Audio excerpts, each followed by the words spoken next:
Hello, everyone. This is Brother Benson, and it's Sunday morning. I'm joined with my panelist, that is Eric Ayaga. He's with us this morning. Eric, habari ya asubuhi? Mm, Habari, yes, my morning is good. Yes. Sijaona mabaya pahali. Mm, Asante. I welcome all our viewers on board. Let yeah. us have a nice show. All right. Thank you so much, Ayaga, for coming in. I know we will be having Joseph will be joining us soon. I spoke to him. Ayaga, this observation that I've made. I don't know what is your take on it. I've seen Jao Koburu is having some meetings with Bunge la Wananchi. What does this one mean, especially now with all that we are seeing in ODM and the Jaramogi family? There is something I always wanted to say, Yeah. but I think the time is still not appropriate for me to share it. All right. But So.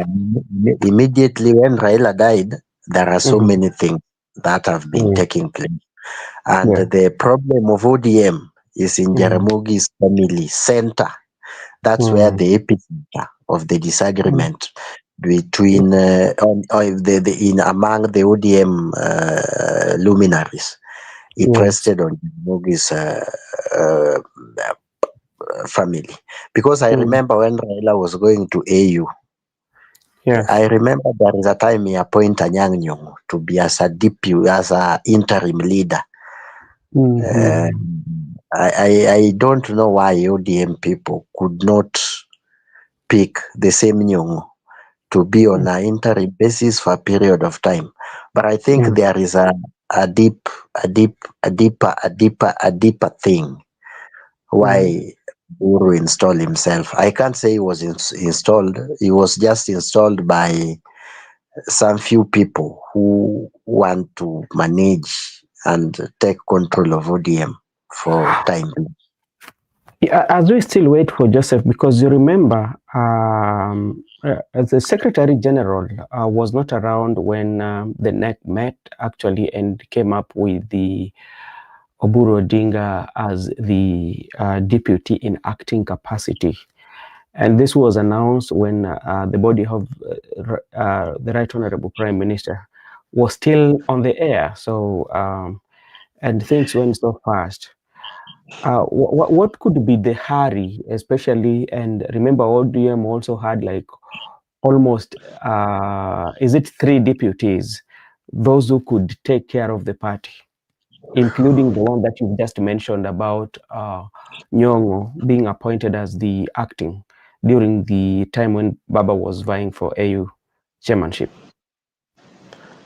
I think the hurry was to take control of ODM. That was the Mhm. biggest hurry in all this. And they never even waited. Baba was airborne when the Central Committee sat and Mm. declared Oburu. I don't think if there was another name that was floated for also to be considered.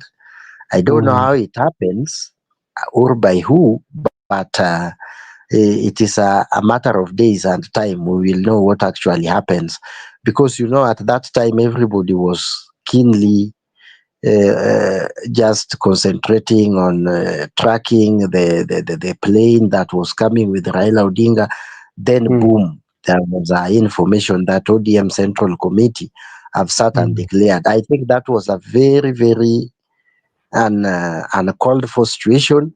But though Yeah. it has happened, so we will just manage it the way it is because we are seeing that there are people who are planning to run away with the ODM party.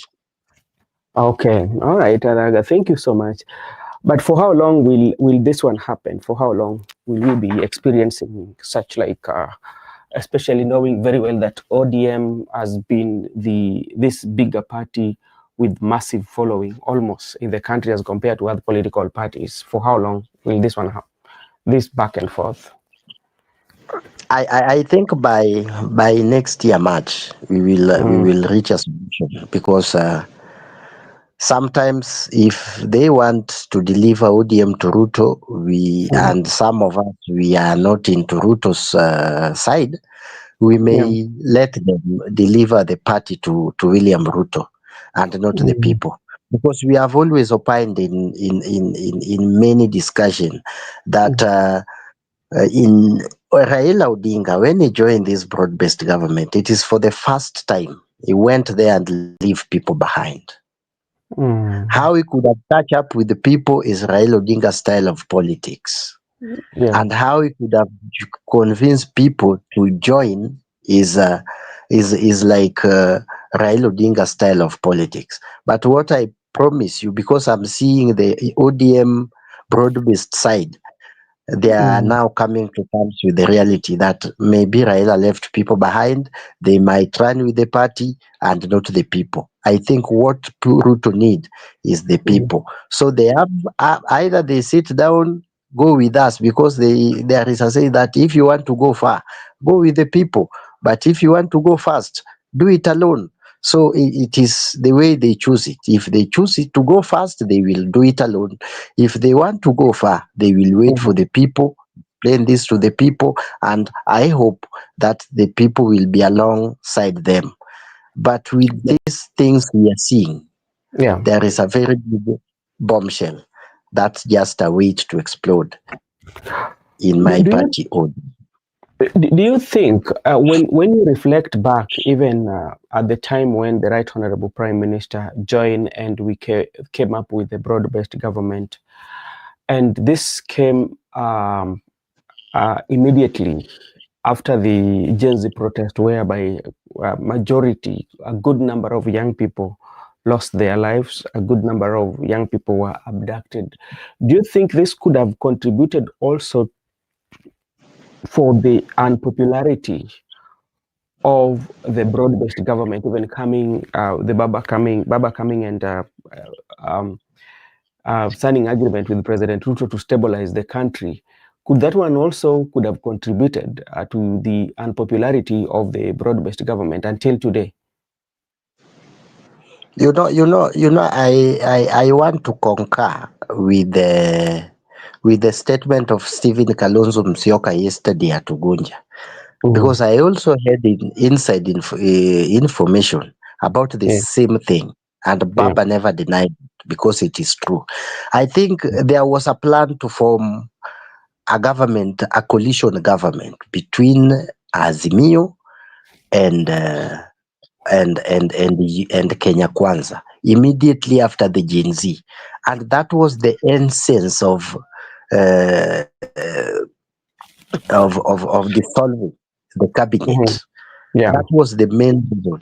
But something happened when Raila was in United States of America.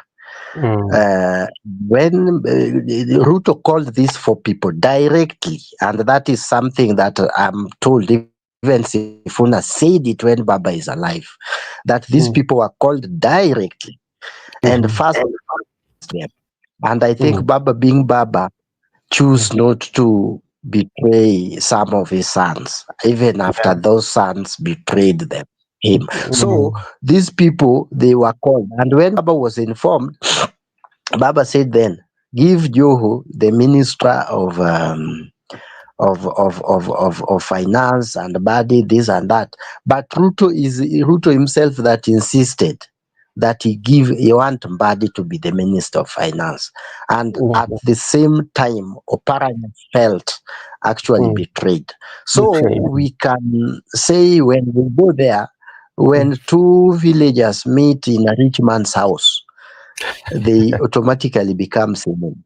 So they might okay. be having some, they manage it in public, but the Mhm, fact is there that there was a disagreement. And when Baba came, Baba mm, wanted to disown and unleash them to the people, being that mm, the country was so angry by that time. Raila Odinga, being a yeah, father, weighs and say, no, no, no, mm, these are now my sons, and let's call them experts.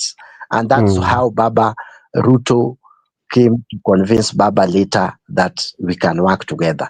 And I think that hurry from these four guys is what Mhm. made the likes of Kalonzo not Mhm. be part of that, what we call the broad-based government. Do you agree there was an agreement based on now what you are saying that what Kalonzo said when he was campaigning in Ugunja? There was that transitional government that they wanted to make transitional government as they prepare for a real government to come in place based on what happened. Maybe quite a number of people were not very happy about it, and that also could have necessitated that those who were called and they ended up grabbing these positions as soon as possible. Yes, I want to confirm that Kalonzo and this side now, they call themselves United Opposition Minus, excluded only regarding Mm, Gachagua. They mm, insisted actually, the likes of Martha Karua, on a mm, transitional government. But mm, Raila, being Raila, weighs the both side and say, no, we can stabilize this government and deal with this guy in 2027. That's why mm, he automatically mhm. becomes Sorry. Yeah. words. He saying, let us be part of this government up to Mm, 2027. Beyond mm, that, there is no concrete agreement that he will proceed with Ruto to that. What Raila wanted is to stabilize the government. Having a mm, transition could have thrown Kenya into another political quagmire where campaigns, or you have a 90-day government, then after that you start another presidential campaign barely 2 years after a highly contested election. I think yeah. we could have found ourselves in a very big deep trouble. So Okay. Raila balance and say no, let us let us stabilize this government. It is only for 5 years, and then after Mhm. that we can come together and work together. And that's why the NASA was never dissolved. All right. Before we go to the main discussion, because we want to look at what happened in Kabuchai, especially with Natembeya today, with Kabuchai member of parliament, the violence, and how he escaped. That is, escaped death. You saw how there was gunshots on his way until his bodyguard had to save him. But there's something that also I don't know whether you were very keen. I listened to Orengo. He was having an interview with Ramogi, and something that I really picked from that interview that Orengo said that he still maintains about the structure. And Orengo insists that the one problem with the broad-based that it is not structured as compared to other agreement that Raila has always had, because when it is not anchored in any law, it is not quite much easier. This is now what I think, to hold somebody responsible or accountable for even what you're doing. For instance, look at it right now. Um, Before the 10-point agenda that was signed between the Right Honorable Prime Minister and William Ruto, there was that meetings that they were both of them. That with us, we don't know what was discussed. We just only saw the 10-point agenda.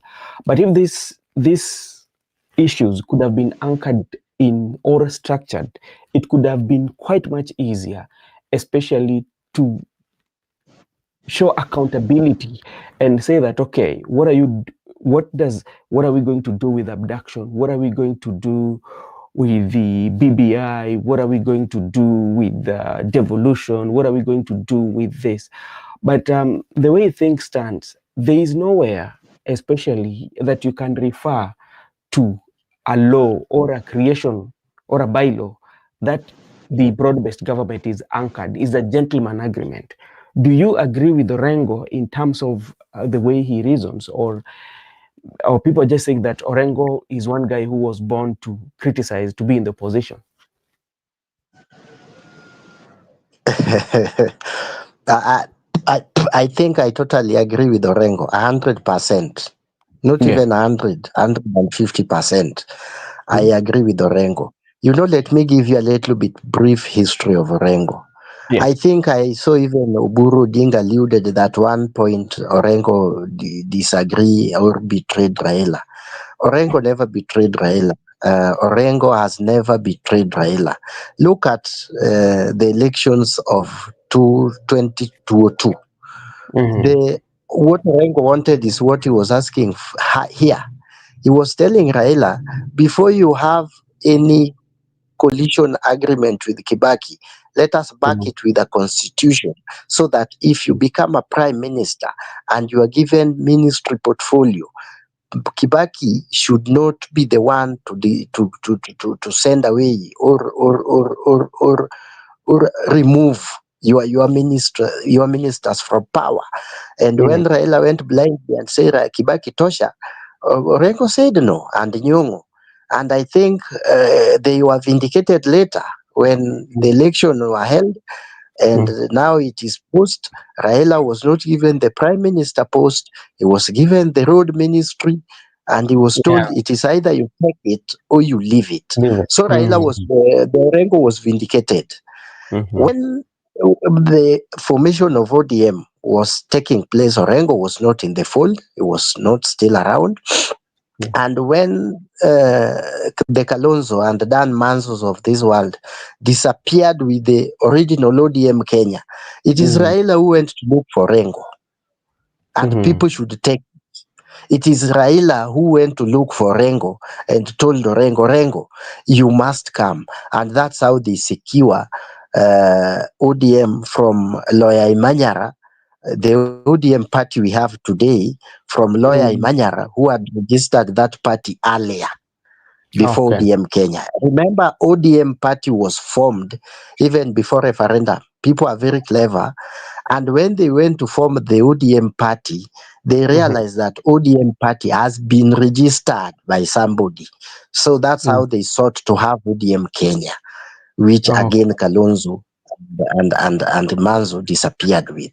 So in that scenario, Raila Mm-hmm. needs a lawyer who can face on the reality at that time, and that's how the ODM party was secured through Orengo's wife, who is coming from Meru, because the party was registered by a Marian lawyer called Imanyar through Orengo. Oh. And I want to tell people, I wonder how some people are saying, Orengo was not part of this party, was secured through Orengo. It was the negotiation through Orengo. It was actually Orengo's intervention that today we have a party called ODM party. Mm-hmm. And that's how Raila has never walked away from Orengo. Remember when the 207 now comes, Orengo was now the leading legal mind around Raudinga. And what he ensured with the coalition government, that Yeah. when Raila appoints his ministers, it is him who can send them away and can appoint them. That's why at one point Raila chased Ruto out of Ministry of Agriculture, and Kibaki reappoints that man in Ministry of Higher Education. If you remember that drama by that time. So I do. what Orengo actually help is that if you are given the portfolio of minister and you are the one who appoints, nobody Mm. else in the name of president can send them away. But what we have today, Ruto can wake up and do a reshuffling, and but is taken to forest. What will we do? We don't Oh. have any law to back it.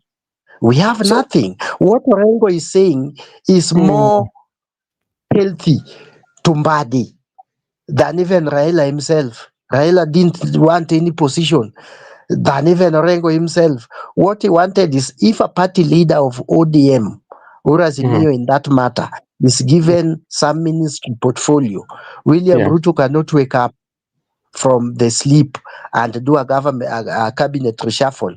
That the power that he has today, he can do anything he wants. He can even wake up and say he reshuffled PSS and Raymond Omolo is taken to wildlife. You can do nothing because the constitution allows that. And I think Mm. that is the argument of Orengo. We have seen it before. Where, and even how sure are we that if we go with the current with the status quo into 2027 election, and Ruto, Yeah. God forbid, Ruto wins, and he Mhm. make Mbadi the minister of lands or minister of water, what will happen? Will Mhm. Mbadi come and tell us we have been betrayed? No, No. we must be smarter than that. Orengo is the right way to go. Orengo's thinking is the right way to go. So I All support right. him. All right, thank you so much. These are just part of the conversation that we have, and that's the one thing that was surprising, especially when you look at this broad-based government. Even it was quite unclear, especially when the 10-point agenda were being signed, that Orengo was missing in action. That is something that we've never seen, especially when it comes to contractual. And legal things to do with legal matters. Like Orengo will always be beside Baba, but for this one, it was unusual to see that Orengo was not around that day. That was also was like a question mark was raised there. Maybe could do you know what could have transpired to, or Orengo was committed somewhere that he could not um, be at the function then? Yes, Orengo did not. I don't think even Otiende Amolo attended. The only Mm, person I saw there was Oledama, Olekina, and Wanga. mm, So for me, the legal mind from the entire Luo Nyanza, and Raila never walked alone. He always have let me give you brief another side of this document that was signed at KICC. You yes. remember immediately after the Baba AU botched mission in AU Mm, Addis Ababa, Ethiopia, mm, Raila went to Dubai and disappeared for some times. And yes. when he comes back, people want to Mm, welcome him at the airport. And before we knew it, Baba was in Mombasa. And you can check, he was with Uburu and Kimani Chungwa, William Ruto, and there was a document that was on the table that was to be signed in Mombasa at that mm, time. They yeah. say when Baba perused that, Baba said, no, I have to contact my legal team. When he passed that document to the likes of Orengo and Otiende Amolo, they refuse, and Paul Mwangi, they refuse and advise Raila that this document, with the anger in the country for now, no, Mm-hmm. don't do it. So Raila, being Raila, he convinced Ruto, now let us postpone. We will have, and Raila starts the engagement. You remember the engagement that Baba went around and trying to explain to people how things were going. It was called Yes. Raila engaging people, something like that. Mm-hmm. Yes, he went around, and when they reach now Nairobi, uh, that document was prepared by Sifuna, by Yongwen, and by few people like Paul Mwangi. Though Mm-hmm. Orengo and Otiende was not included. And even the people said that that document was not even there. It was made the same day in a rush by the likes of Sifuna, and they forwarded it to UDA. So UDA, they had no option but just to accept it. And that's why it is ODM people that talks about that document. I've never even had the Secretary General of UDA explaining any 10-point agenda in any function. He has never mentioned it. Even William Mm-hmm. Ruto, he only mentioned it when the political heat is high. But they just mention it like a by the way, like just something that is there. But you have never had clarity, even from Kimani Chungwa as a majority leader, speaking about those 10-point agenda. So that was an ODM issue. And that's why the Okay. people like Sifona has always reminded the UDA that that is the way to go, those 10-point agenda. Okay. Ayaga, thank you so much for that brief. I can see our brother Msimamo yuko na sisi. Nimekusha kutumia link, angalia utaipata. Thank you so much. And I'm seeing Judith Karwitha, thank you so much for joining this morning, and it is good to have you, Ayaga. I'm still waiting for Joseph, or he might get us on the way, because today we are not doing so much. We are just looking at what transpired yesterday, being it was a Sunday. So many events took place. President was in Kisii,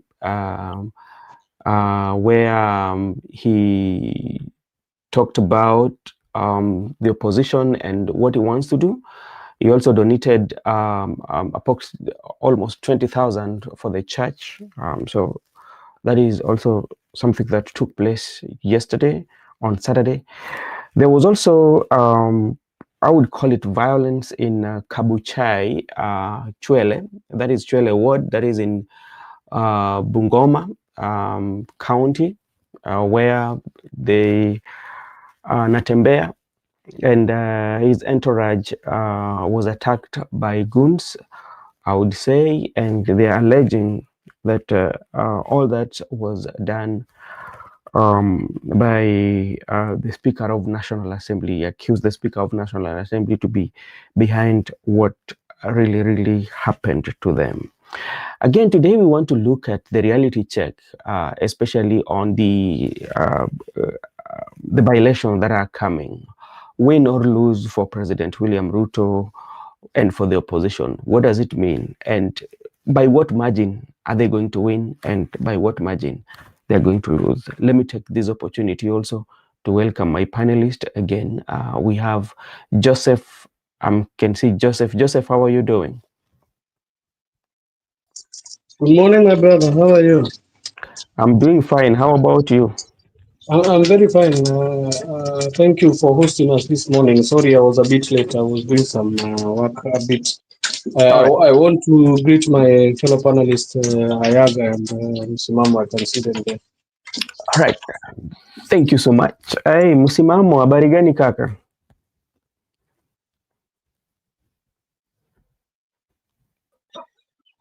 Niko salama kabisa ndugu yangu, hali yako hapo? Kwema. Nayaga na Joseph vile vile wapokee zangu. Asante sana. Kwanza kabisa wacha niwashukuru kwa kuchukua nafasi kukuja ili tukuwe na majadiliano kwa yale yaliyotokea jana, sana sana katika uwanja wa siasa. Mengi yalitokea. Tutaanza, wacha tuanze na mambo ya Natembeya. Ayaga, why do you think what happened to Natembeya happened? Because from the look of things, I don't think, when you look at Natembeya group, they were just campaigning peacefully until gunshots were heard, and Natembeya was just there until the bodyguard had to force him to get into his car. What could have happened, and why that at this particular moment in time?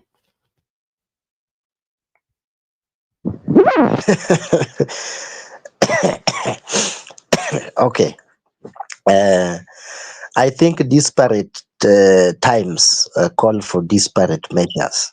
That's where the Wetungula and Musalia Mudavadi has found themselves. You know, they had an agreement with William Ruto, which is 30%, that they should have 30%, 1,000 kilometers of roads in Western Kenya.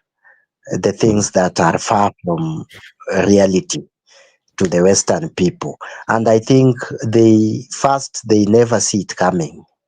Natembeya is a river whose time has come. So they never saw it coming. They thought it was a joke because, you know, Western Kenya always have been playing the divisive politics where the Bukusus goes his way and the Kakamega side goes his ways and whatever. So this time round, something very dangerous will happen. With the advance of Natembeya, has been joining hands with the Malalas of this world and Boni Halwali. And the highlight, a guy from Busia called Ababu Namwamba might join that league. This has threatened the status quo. Musalia Mudavadi and Wetangula, I've been told, I always remember, and there is time I attended one of the Buhungus, and I truly could tell them, vunjeni hizo chama zenu, mukakuwe na chama moja ya Waluya na mukue kwa one party. And they thought it was a joke. And now that reality is hitting them at their weakest stage. These people, now they have formed government. In 2022, there was because I have been in Kitale for some times, and I've been in those areas. So there was a trend that was going on in 2022 that Raila have been using us, he bargained for us, we are not benefiting. Now the people are asking them, you have benefited for yourself. You have bargained for ourselves 30% written document. Where is the benefit of Western Kenya? And that's where the Natembeya has picked up. What happened in Kabuchai is just one of the disparate calls that the people like Wetangula are now imposing too late. Because what is happening there, IMCA died in Chwele Ward. And that Kabuchai constituency is where Wetangula comes from. It used to be called Sisiria, and it was, I think, divided into 3 constituency.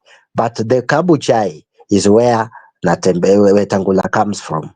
And that constituency, the MP Majimbo Kalasinga is now, a Ford Kenya MP, is now opposed to one man, Moses Masika Wetangula.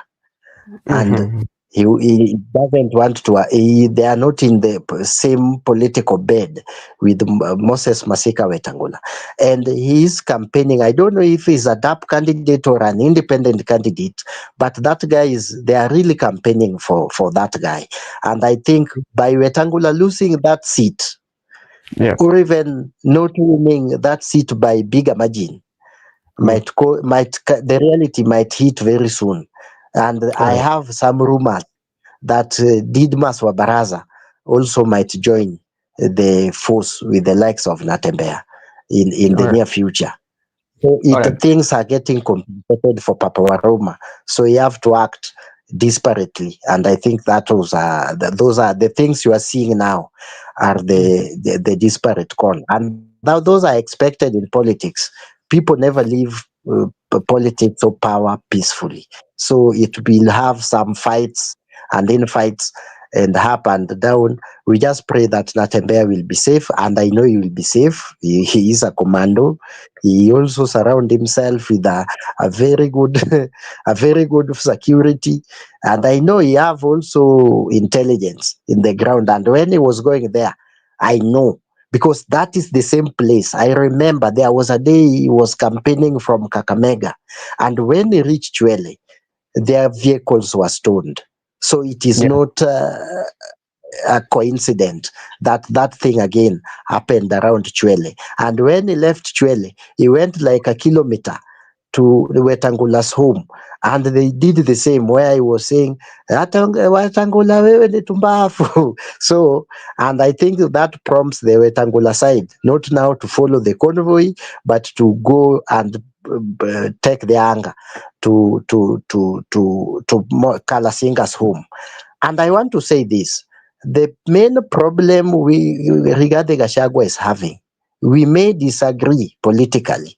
Don't attack somebody's family, because if you attack home, you are risking the life of a wife, maybe mfanyikazi yule tu ameandikwa hapo hata kuchunga ng'ombe ama kufyeka ama landscaper ama house help that is not even engaged in politics. That's where only Rigji has a problem with even his own community. Now we are coming to reality to know. We might have laumu Rigji by that time. We are now coming to know that the Kenya Kwanza, who are the people who organize the Uru's Farmland, Raila Spectrum International to be attacked, Mamangina to be attacked. If this is the kind of politics that we should disagree politically, but leave my family alone. I leave your family alone. I should not go anywhere near your business or near your home. I might even endanger your mom's or your dad's life, because those people are too old even to understand what is going on in the field of politics. So that is the only thing that hurts me, going to somebody's home to actually cause havoc. Thank you. All right, thank you so much, Mr. Yaga, for that. Let me come to you, Mr. Joseph. Maybe what can you say about what happened in Kabuchai and what happened to Natembeya? Yes, thank you. It's very unfortunate that our politics has come to, if you are not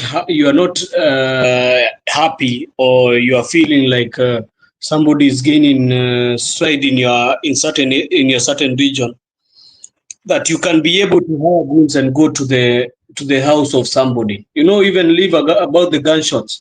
They went to MP Kalasinga's home, and they threw stones to the glasses and damaged so many things there. On top of that, the police also fired live ammunition on citizens. So I'm wondering, what is the work of police in campaigns if it is not to give security? If they are not there to give security, what is their work? Why do they need even to be in campaign trail? Because I don't see any campaign. Before I saw Natembeya with his convoy in another region, and we were going very peacefully without even presence of the police. Why do they need to have police? But I think this is a strategy of those guys who are back in the government. When the government, you are back in the government, you can tell even the police officers what to do. But it's a very unfortunate. But let me tell you one thing, Brother Benson. They are not going to stop the river from flowing. You can try to place so many obstacles. You can try to put so many obstacles in the river, between the river, so that it cannot flow downside. But when the river comes with force, even those obstacles will be carried. Now that is what is happening. The obstacles that they were trying to put is Wetungula and Musalia Mudavadi. But now the river has come with them. It is carrying them all together. So let him not be angry. This is politics. And I've never seen, the problem is Musalia Mudavadi has never played politics, such kind of politics. It is very heavy on him. Musalia is not the caliber of people who play politics which are full of violence. I've never seen him playing those kind of politics. But since he's joined this Kenya Kwanza brigade, he has been a person who is really changed. He's not the Musalia we knew. I don't think even the people love this Musalia we have. He's not a good Musalia. If you heard him talking yesterday and seemed like he's threatening somebody, but I think he's thinking his work is threatened, because if Natembeya is going to Natembeya and the team, they are going to win the Malava seat, I think it is not going to be a business as usual for Musalia Mudavadi. I saw also the Musalia Mudavadi and group. They came with a certain strategy that they are saying Nakumicha, and I think the other guy is called, he was called somebody. There is another guy who was in parliament last session, but he never came. He's always a brown guy. I don't remember his name. He was in Kiminini. He was Kiminini MP. Eugene Wamalwa. No. Chris Wamalwa. Yes, Chris Wamalwa. I saw them. They are trying to say that they are going to start a campaign for removing Natembeya in Trans Nzoia. So I think it's also their right. But let me tell you, brother, something. I think those people who thought Natembeya does not have any strength and numbers, I think yesterday they were proved wrong. And they need to restructure. I think Kenya Kwanza need to restructure. What is happening in the ground, I think even if Faruki Bet is there to campaign for these certain candidates, I think it is not helping at all. It is not helping anybody at all. So they need to restructure. And one thing else, if I'm hearing from Mayaga that so many of these members are turning ship, if you hear members of parliament turning ship and joining a certain party or a certain group or a certain coalition, just know it means that the coalition, the coalition they were, it is falling. It is not doing well in that region. So I think it will be also, that's why I told you, Brother Benson, this one is a marker for elections of 2027. That's why you see it is full of violence, it is full of chaos. And I told IEBC need to do something, because you cannot be that people are campaigning and police are shooting live ammunitions when there is people there, and there is nothing the people have done. They have not thrown stones at the police. They have not done anything. They are not demonstrating. They are campaigning. But you, as a police officers, you come and you start shooting. That IBC should investigate this one very hard, and also they should investigate more of the why people will go and stone houses of a person or an MP who is in the campaign trail of. It means there is a machinery working from the government. So it's very unfortunate, but the government does not help this one. It's sending police to intimidate people. People get angry even. People get angry and they say, now we are going to vote even for Seth Panyako with strength, because you seem like unataka kututishia.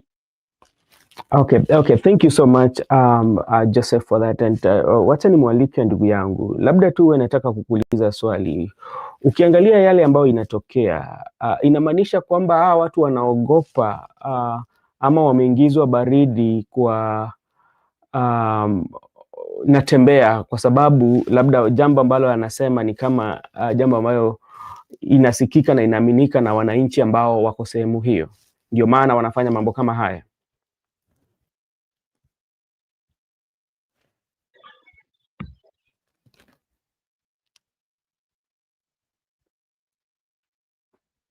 Kaka,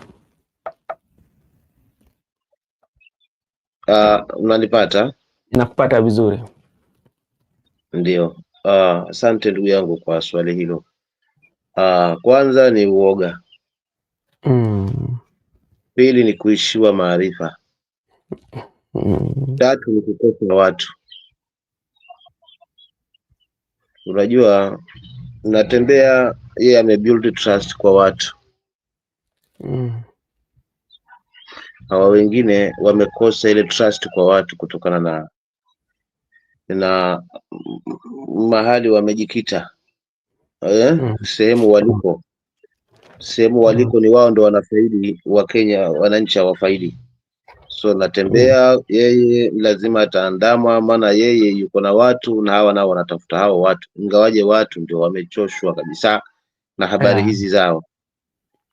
So kwa kulifanya hili ni sawasawa tu na kuchukua mzigo kwenye kichwa, tena kusema acha nipumzike, acha niregeshe kwenye bega, lakini mwili ni upi? Ni huo mmoja. Kwa hivyo naweza nikasema hili ni mchecheto, ni uoga. Labda pengine eti ataona kwamba mimi nikiendelea hivi basi labda mambo yanaweza haribika, ambao ni jambo ambalo linamshusha mwingine thamani. Mimi kwangu ni kusema Natembeya zaidi kuwasha moto zaidi. Na despite kwamba yuko na security, lakini pia wananchi tuwe wa kwanza kuweza kuwa na security, kuweza kulinda hawa viongozi, kwa kuweza kuona kwamba mbona kuna watu wanapanga mikakati isiyofaa, basi tunawachangamkia kabla hata hawajafikia viongozi wetu, kwa sababu na imani sisi tuna ulinzi mkubwa. Hawa watu watakuja, watakuwa watakuja maeneo yetu, tutawashangaa kwa matendo ambao hayamfungamani haswa na uhalisia wa amani ya mahali husika. So tukichukua maamuzi mapema kuweza kuwabumburusha hawa, pia na sisi tutaweka mchecheto hao ambao wanapanga vitu vya ajabu kama hivi, vitu ambavyo ni vya kuweza kuumiza wengine kwa ajili ya mamlaka, kwa ajili ya uongozi. So huu wote ni uoga wa kuweza kumtishia huyu bwana, lakini kwa kweli vita vikubwa hapa ni mwananchi ameelekea wapi? Unaona? Alright. Asante sana. Bado kuna swali ambayo niko nazo chungu mzima, kwa sababu tunataka kuangazia vile hii mambo yanatembea, na pia tuangalie uchaguzi mdogo ambao zinakuja. Tutaangalia labda kama kutatokea ushindi, tutaangalia asilimia ngapi labda tuseme kwamba upinzani wamepata, na asilimia ngapi hata kama labda tuseme serikali wamepoteza, watakuwa wamepoteza kwa asilimia ngapi, na tutakuwa tunaangalia ina maana gani tukielekea uchaguzi wa 2027? So bado utakuwa hapo. Asante kaka, labda pengine mimi kwa sababu natatimka niingilie tu padogo hapo nimepazungumza. Okay, sawa, asante. Kumekucha nikatafute kande ya watoto. Asante sana. Umepatiwa la kwanza tujifunze yale yako mbele. Yale yako mbele yanatupa picha wazi kwamba tunakoelekea. Yaani kwa sisi wananchi tunaweza sema mbele iko sawa. Mbele iko sawa. Kwa mimi kwa percentage hawa jamaa watalose kwa sababu hawana mwananchi. Kwa hivyo silaha pekee wanaotumia ni hela. Lakini sasa wananchi wako mbali sana na hiyo. Wanajua kwamba hii hela siku hizi imekuwa ni chambo, na kama ni chambo ndani kuna ndoana. Kwa hivyo kila hiki chambo kisha mwisho wa siku unajipata ndoana imekushika, na alafu kutoka hapo kwa ndoana itakuwa ngumu. Unaona? So nafikiri hii mbinu yao wanaitumia ya kuweza kuzimwaga hela kwa fujo, kwa kuweza kuwateka wale ambao walikuwa wanaamini tangia awali kwamba ni wakati wetu wa kula. Unajua kulikuwa na hizo misemo kwamba nao ni wakati wetu wa kula, ukiacha kula hapa jamaa watakwenda kula miaka 5. But nao Wakenya wamegundua haswa hawa Gen Z wameweza kuleta vitu vingi ambavyo vya hamasa, na pia Wakenya wenyewe tumehamasishana kama Wakenya kwamba kura yetu ni kura ambayo inaamua hatima ya maisha ya miaka 5 ya mwananchi. Sasa mfano ukipeleka kusiko kwa kiongozi na tamaa na njaa ya sasa, kwa kukipokea tonge la mkononi, basi utakosa wamvuleni. Na nafikiri Wakenya sasa hivi wameamua kutafuta wamvuleni ambao haswa serikali imeshindwa kwa kiasi kikubwa. Okay, sawa. Okay, asante sana kakangu kwa hayo. Bado tu kama utakuwa umefuata nafasi, bado tutakuwepo hapa, utaingia na tutazidi kuzungumza. Na ukienda kutafuta pia tunakuombea Mungu akutangulie yale ambao unatarajia, Mungu aizijibu. Okay. All right. Ayaga, I hope you're still there. When you look at what is happening to Natembeya, and bearing in mind that especially right now, we know for a fact that before the death of the Right Honorable Prime Minister, he was one person that was controlling especially the Western politics. And now Natembeya is coming and is gaining traction. Could this one be one of those strategies that is being used maybe to scare him, knowing very well that he is destabilizing the path for 2025 and especially for the Mulembe nation, especially to go to the government? Or what can you say about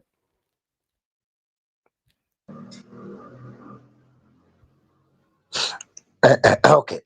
I think Natembeya is just taking, even before Baba, there was a political vacuum in Western Kenya when Musalia dissolved ANC. So there was a little, kama ni kidogo, there was a vacuum. And nature always hate vacuum. So that vacuum must have been filled. And Natembeya has played a good role, and he has worked with the people like-minded like Alwali to ensure that that is filled. It was not coming to reality to people like Musalia Mudavadi, but now the reality is coming to them that actually and I think that is what making Musalia very angry. And true, he was telling people at Malava that if he lost that election, the people of Western might take away his work. So I think his work is threatened, and that's why. And even I told people, Chris Wamalwa and Naomi Cha, if those are the options they have, I wish them the best. If those are the options they have against Natembeya, I wish them the best. But I would love to tell people who are very celebratory or in a celebratory mode with the word of Musalia that he will go to liberate Trans Nzoia. I could have just convinced them. He should just deliver first Vihiga. That's where I come from. He should deliver Vihiga. You should how convince the likes of Musosi. let me ask you, how can he deliver in Trans Nzoia, yet even in the last general election in his constituency, it was not ANC, I think it was a UDA in Sabati. Yes, exactly, a UDA. That is what I was telling people, that Musalia Mudavadi is just protecting his job, and he is now he found himself in that quagmire. And who told you? Maybe the government is doing that to make Natembeya so popular, because you know, election is about 1 year or two. Things will change. If Natembeya conquered that land, who told you that Ruto will not reach for him for a working arrangement? Things will change in politics. So we cannot fix our mind today that if Natembeya conquered the area, he must be in opposition or working with the like of Kalonzo. Things will change. And what I want to tell Natembeya is only one thing: the lions do not bargain territory; they fight for the territory. Even in the jungle, they don't bargain. So don't bargain for the territory. Fight for it, even if those are the ramifications or the results or the consequences. Just fight for it. He has conquered peacefully Trans Nzoia. He is now going to the toughest land possible, where Wetungula have held with his clothes for many years, called Bungoma, and is going for it. So it will not be easy. There must be a fight. Okay. All right, Ayaga, you can just hold on, because don't leave. And Joseph, I want also to bring you in.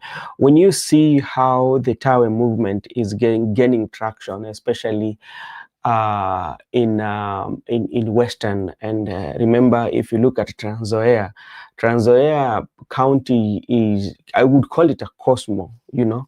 And in that cosmo, the Tawe movement and the influence of Natembeya is big, and now it is extending to other parts of the Western Kenya.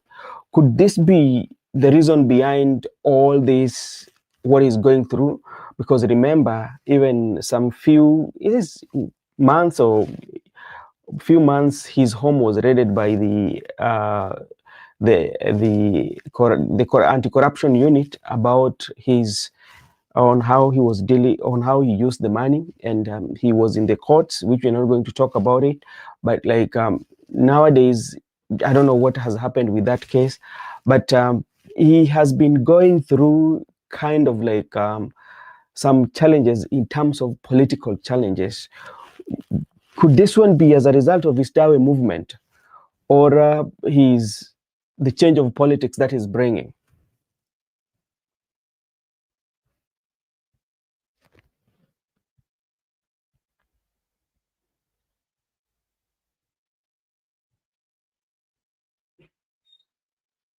Joseph, did you hear me? Please, can you repeat? Sorry. Okay, thank you so much. We are seeing Natembeya being this person who is facing many challenges. Ayaga mentioned earlier that the same place is where he was attacked the day they were with even Matiang'i. And remember, the anti-corruption unit also raided his home. And today again is facing the same challenge of violence. Is it because of Dawe movement, or is that for managing political waters in those areas? I think it's of both. It's because of the Tawe movement, and also it's because of the, Natembeya has become a force to reckon with, that he has brought even people who are not supposed to be in that coalition together. You look at the likes of Boni Halwale, you find Boni Halwale is now even has left UDA now, is fully in back in even the it's called the DCP candidate, DAP candidates, I mean. So I think that is the issue. The main issue is about the movement. It's not even about Natembeya so much, about the movement that is being created in Western Kenya. But as we are talking about the movement that is being created in Mount Kenya, in Western Kenya, we cannot leave Natembeya out because he's at center stage in all this. He's one of the people that yesterday I saw when they were shooting, people were calling him the soldier. It portrays it cannot be that he was a soldier. Maybe he was trying to process what is happening, but people saw like he's a soldier, and that is the image that is going to be portrayed there. People are going to say huyu ni soldier imara. You'll hear in the couple of days watu watasema huyu ni jamaa ogopi na ogopi kutishiwa na serikali. So those are the certain things, and I think what happened, the people who are in the government, Akina Musalia Mudavadi and Wetungula, and the likes of Akina Farouk Kibet, they saw the campaigns that were done on the first day when Matiang'i and Kalonzo and the team were there. So they did not want a replica of that, because if I tell you the first day of what they did, those guys, the guys in State House were feeling it. They felt there is something that has hit us, and it is hitting us well. So I think yesterday it was all about to try and disperse these people, not to have this kind of crowds. But unfortunately, it did not happen. The crowds, the people still went on and did their campaigns, even though there was no caps. They damaged the vehicles, they did everything. But I think, Brother Benson, if we are going to enter this politics of goonism, I think everybody is going to have a goal, and it is not going to be business as usual. Because if everybody is going to try and have his own goons,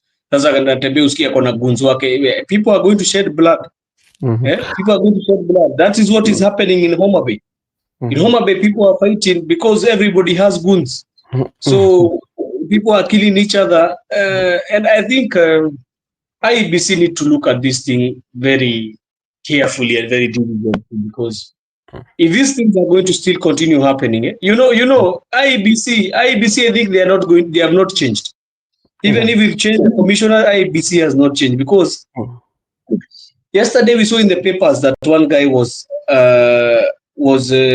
accused, or is not even accused. He was found out that the EACC found him guilty of certain charges of corruption. And still the IEBC went further and wakapitisha makaratasi zake without due diligence. But I don't know how the law is followed. Maybe he cannot only be pronounced until he's found guilty. But I think due diligence is supposed to be done by IEBC according to these things. Because if they are going to start this way, it's not going to be in 2027. I'm not predicting. No, it will not end well. And in 2027, you were told by Ayaga, there is not these two big communities. The big communities are going to be playing it kwa ground. The previous time they have been playing it pale kwa striker. Now this time these two big communities are playing in the midfield. The majority of them are spectators.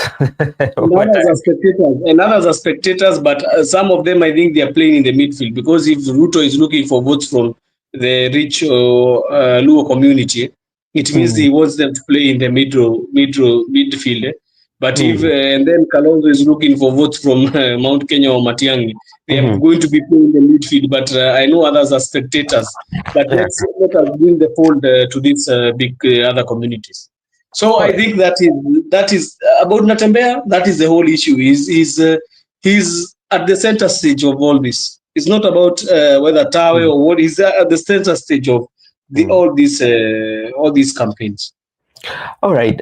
To me, as we conclude on Natembeya, this is what I would say, especially the rise of Natembeya, especially in Western Kenya, with bringing these leaders is complicating matters for 2027, especially for President William Ruto, because, for the longest time, the Western Kenya has never spoken with one voice, especially when it comes to election.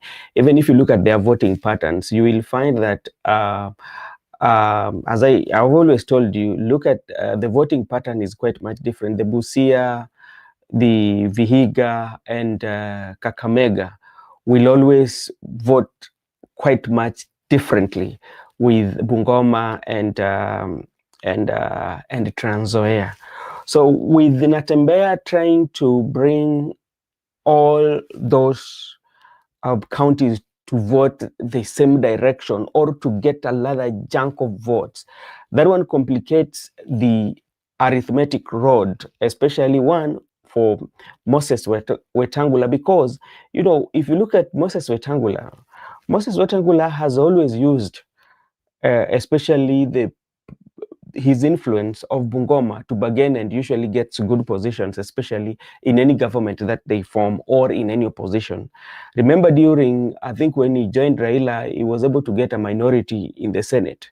Later, he was that post was taken away from him. Then now he's enjoying that speakership because they have negotiated. But if he will not have those numbers, as Ayaga said, he will not have any road to be on the table because there's nothing that he will be bringing.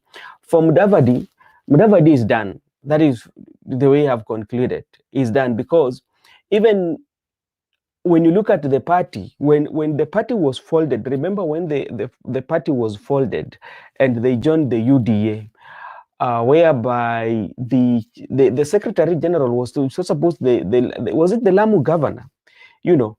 Ever since that day, there is no any other activity has taken place between the party that united the UDA and Amani Congress. There's nothing.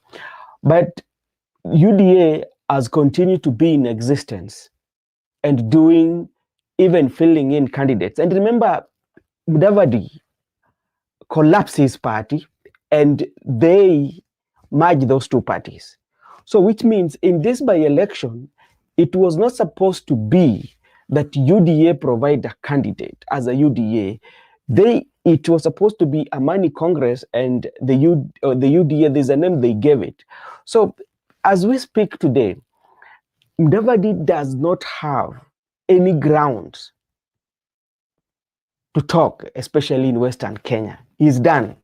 And that's why even in the early days when they wanted to nominate somebody for Malava, he came up and complained, ule kijana ambaye alisimamishwa. Unajua like kijana mwenye alikuwa nafaa akuwe kijana wa Ijendi. That was the candidate that I think like even Farouk was confronting to be. Yeah, because it was easy to sell. They were going to ride on the sympathy vote that, oh, your father is replacing his father. But what happened, Mudavadi brought this guy.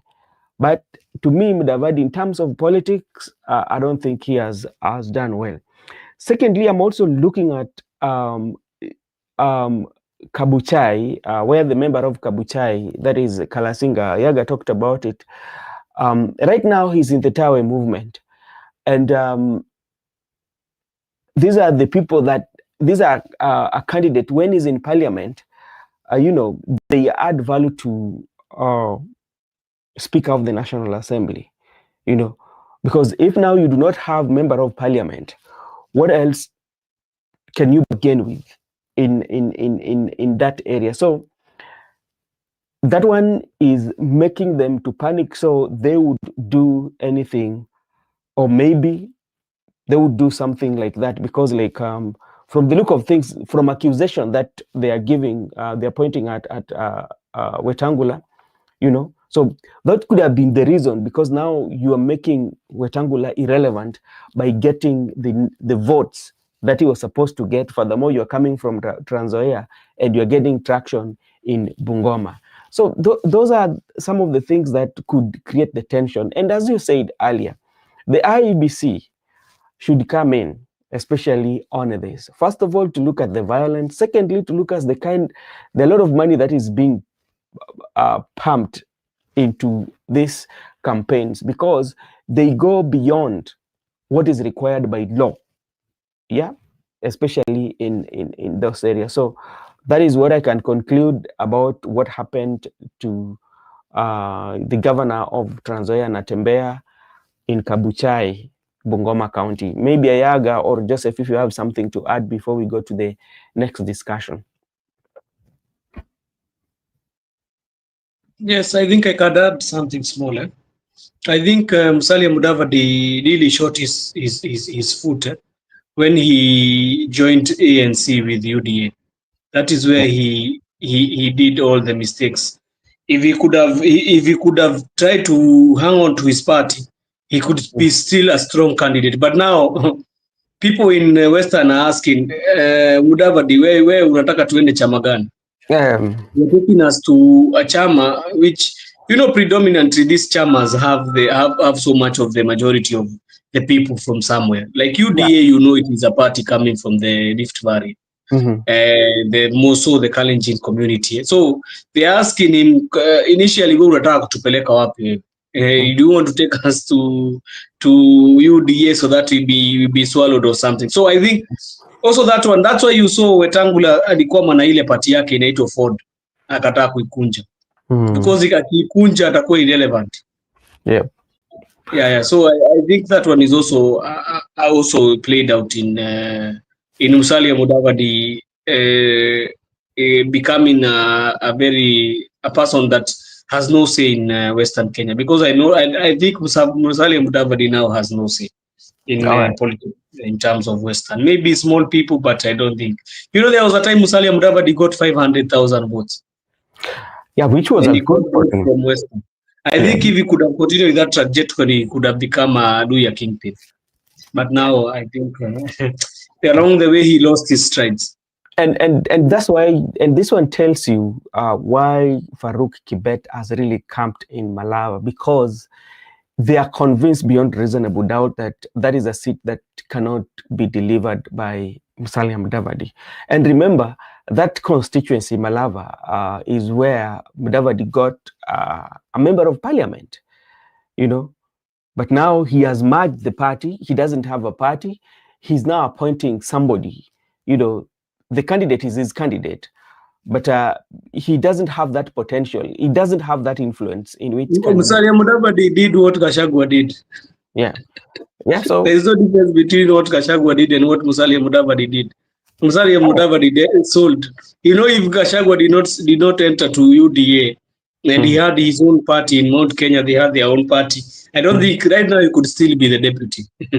But now, what to say? Even Musalia Mudavadi, right now, if Ruto want to remove him, what can he do?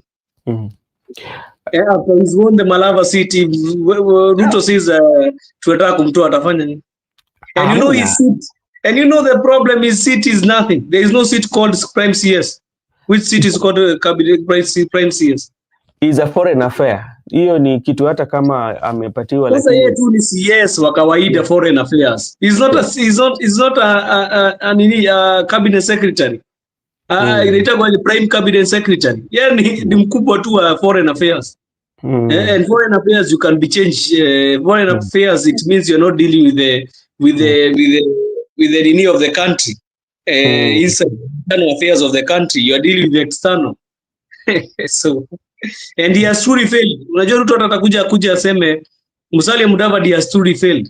Many people are suffering out there in abroad, and they cannot even be able to get help. So I think this guy has truly failed. When he says he has truly failed, do you think who will save Musalia Mudavadi? Who will save him in parliament? No, nobody. He doesn't have anybody in parliament to argue on his behalf. Musalia Mudavadi is done. That's why he said, hata yeye anajua his goose is cooked. And he was right when he mentioned those words. Hii nini kitoka kazi yake itaisha. Ayaga, are you there? Yes, I'm here. Here. Do you have anything to conclude about Natembeya before we go into another discussion? Yes, well, I can just briefly say that if you look at Natembeya and now you look at the position where Wetungula and Mudavadi has found themselves, because Mudavadi died long time ago politically, he's just waiting for his political beautification, what we call duogeliel in my mother tongue. The problem they haven't realized that. So the person who is now being suffocated politically is Moses Wetungula. And I tell you, look at politics. When the member of parliament from your hometown is the one who is leading the rebellion within your party, know you that the political clock of yours is ticking towards the doom days. So it happened even to Uhuru Kenyatta when Moses Kuria was the one leading the rebellion from within Gatundu South. So I want to tell Masika Wetangula and his supporters that his time is over, and sometimes the generational change is needed for politics. All right. So even if they come together, because that threat is what is making I don't think if Oparanya is with them as well, because I have some intel about Oparanya. So the only reason now Musalia and Wetangula is working together is because of the issue of Natembeya. So Natembeya has decided, the effect of Natembeya has decided to bring them together. Exactly. All right. Thank you so much. Before we look at the reality check, especially for the two by-elections that seems to be the ones that everybody's focused on, and to see what the result is going to be, that is to mention Malava and Barren North. These two by-elections are very, very important to both President William Ruto and Rigathi Gachagua. But before we go there's something that Moses Kuria mentioned. He talked about that IBC should, or anybody should not try to do the nonsense that we saw in Tanzania. That is something that Kenyan buried long time ago. And he had an interview. I don't know whether you saw that. No, I did not see his interview, Brother Benson. You did not see that for Moses Kuria? No, I did not see his interview. Ayaga, you did not see it? You did? I saw it. Yeah. Yeah. When Moses Kuria that they should not try, and the IEBC should not try and do the nonsense that was done in Tanzania, and he said that is something that Kenyans have really passed, and is what do you make of that? Moses Kuria is a good man. I always love him and disagree with him in equal measures in some of. But if you look at Moses Kuria statements, he always say things that come to pass. So what I want to say is only one. Yeah. Even the president, if you have a contestant or a competitor, very well, this is Baba. If I do gerrymandering with Baba's votes, he's a good man. After a few days, he will be on the street, and then we will sit down and take tea. The quagmire that the president has found himself now, he doesn't know who he will be dealing with and the behavior of that person. Or if he's a kind of a person that you can steal his vote and still work with you. Now, and also I have always said, we are heading to an election that is very, very risky. Raila Odinga, many people say Raila Odinga used to have password for this nation. Many people say he's a glue that held this country together.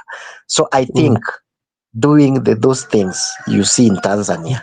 Tanzania is in 1960, when we have one party rule. Yeah. So they still have a long way to go. I don't think, even me, that somebody can sit down and try to do what we saw in Tanzania. This country will explode. And we may have no Raila Odinga to come and say, let us put the country together. So I don't think. So we must be very, very vigilant. Okay. All right. Thank you so much. And maybe let me just let me see if I can get it for Joseph to hear it about Moses Kuria. Moses Kuria IBC. I think I have one of the audio. Nyamaza na roho yangu haina amani nikisikia mtu anasema Gachagua usiende. Jana huko Narok wanatishia watu wasijue watu watoke huko. Leo mmeona what has happened in Chwele huko Kabuchai. mpaka risasi karibu auwe Natembeya. Mimi nataka kuambia serikali na sana sana hapa nimwambie Rais William Ruto directly, the international community is watching. How we conduct these elections is of interest to the international community. Sasa mnafikiria sababu Suluhu amefanya vile amefanya, alitoweza kwenda hiyo ya Tanzania. Jamani, Wakenya si wa Tanzania, Wakenya si wa Tanzania. Msijaribu hapa. It will not be usual. It will not be business as usual in Kenya if you try those monkey things in Kenya. Kenyans' level of tolerance for nonsense is at its lowest. Kenyans cannot tolerate nonsense. So that is Moses Kuria. He was talking about what has happened, especially including Kabuchai and everything that is happening in the political field right now with the by-election that is going on. And he said that Kenya cannot tolerate that level of nonsense. And because their level of but you know, Moses Kuria makes some sense, because, like, you know, as much as you might disagree with him or the way sometimes he articulates his issues might not be appealing to you, but what what Moses Kuria is saying is true. Because, like, why can't we just compete in ideology and issues? Yeah, what happened? You could have just let Natembeya come and sell his policies together with Kalasinga and support their candidate. They leave, you come, then the people go and vote. But to an extent whereby the violence and even going to the family of Kalasinga and doing all that, attacking the family, their home, and, you know, those are some of the things that this IBC needs to do. And I don't know whether you also watch this. I also watched another documentary. I think it was by Deutsche Welle, if I'm not wrong, DW. I was seeing a Kenyan who, I think he went to Russia, and he went to Russia as an athlete. He was somebody keep props, you know. And what happened? Somebody called him in capital city of Russia. I don't know whether you saw that. And they ended up being recruited as soldiers for Russia. Then when they went for war, they were captured by the Ukraine. So, like, he was explaining how he got that job. And, you know, and they went even to their home. And you could see from the family. So there's so much. Joseph, I will check it and then share it with you. I saw it. I don't know whether you've come across. No, I truly know people are going. Not even about being recruited. Some even are going out of free will, Brother Benson. Mm-hmm. I was even given an invite to go to Ukraine. So but you know, Kenyans like money. So when they look, they see money, they want to go for money, thinking it will be easy. You know, war is not easy. So when they go to the front lines is when they know it's not. I have a friend who has already gone there. Yeah, he already applied.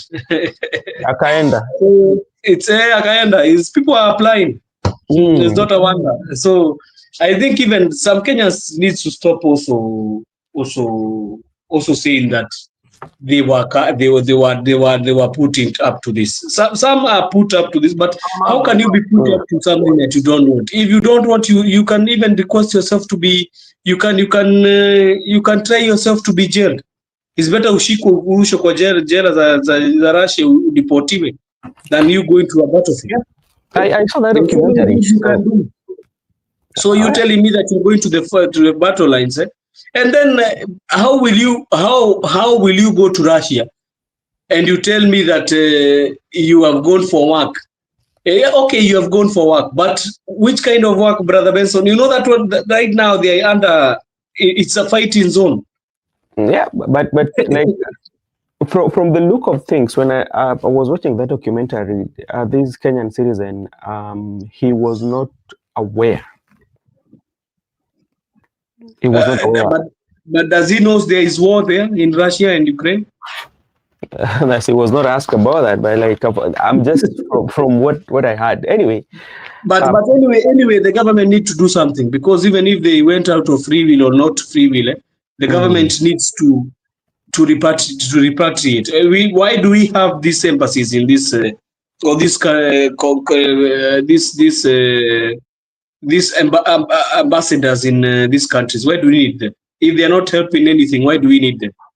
Then they should go back home. We don't need them, because if you cannot help even your citizens in, I don't understand what is the work of an embassy in another country. I don't really understand. What is it? Are they just getting salaries for nothing, or what are we doing? It's better than they go back home. The retirement of certain politicians. That is the retirement base.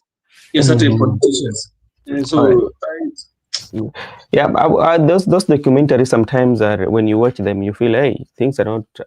Why would that one happen? Anyway, that is that. So, gentlemen, we have a few minutes that we want to at least to look at the realities that will come out, especially when we are looking at the two parliamentary elections, by-election that are coming. That is the one in Mbeere North and the one in Malaba. And the reason why we want to check we want to do the reality check of who loses or who wins, and what is going to be the effect, or what is the takeaways, and what you're going to take home, especially for opposition. When you look at this by-election, especially for these two constituencies, there's so much have been invested in them. We talked about the resources, and we also talked about who is behind them and how will it play in the event that somebody wins. And let's start with North Mbeere. North Mbeere election is, I think, is a competition between two people. That is the competition between the president and Rigathi Gachagua. And for Rigathi Gachagua, this by-election is going to prove one thing: his influence. Does he have influence? Can he be the kingpin of Mount Kenya? That is something that this will prove. That in the event that the DC, the DP candidate wins, it will be a plus for Rigathi Gachagua. And we have to look at by what margin have they won. Secondly, from the moment Rigathi Gachagua started to campaign, one of his priorities was to lock President William Ruto out of Mount Kenya and to make sure that he doesn't have any influence. And this constituency or this by-election is one of those that is going to prove that for Rigathi Gachagua. But what about for president?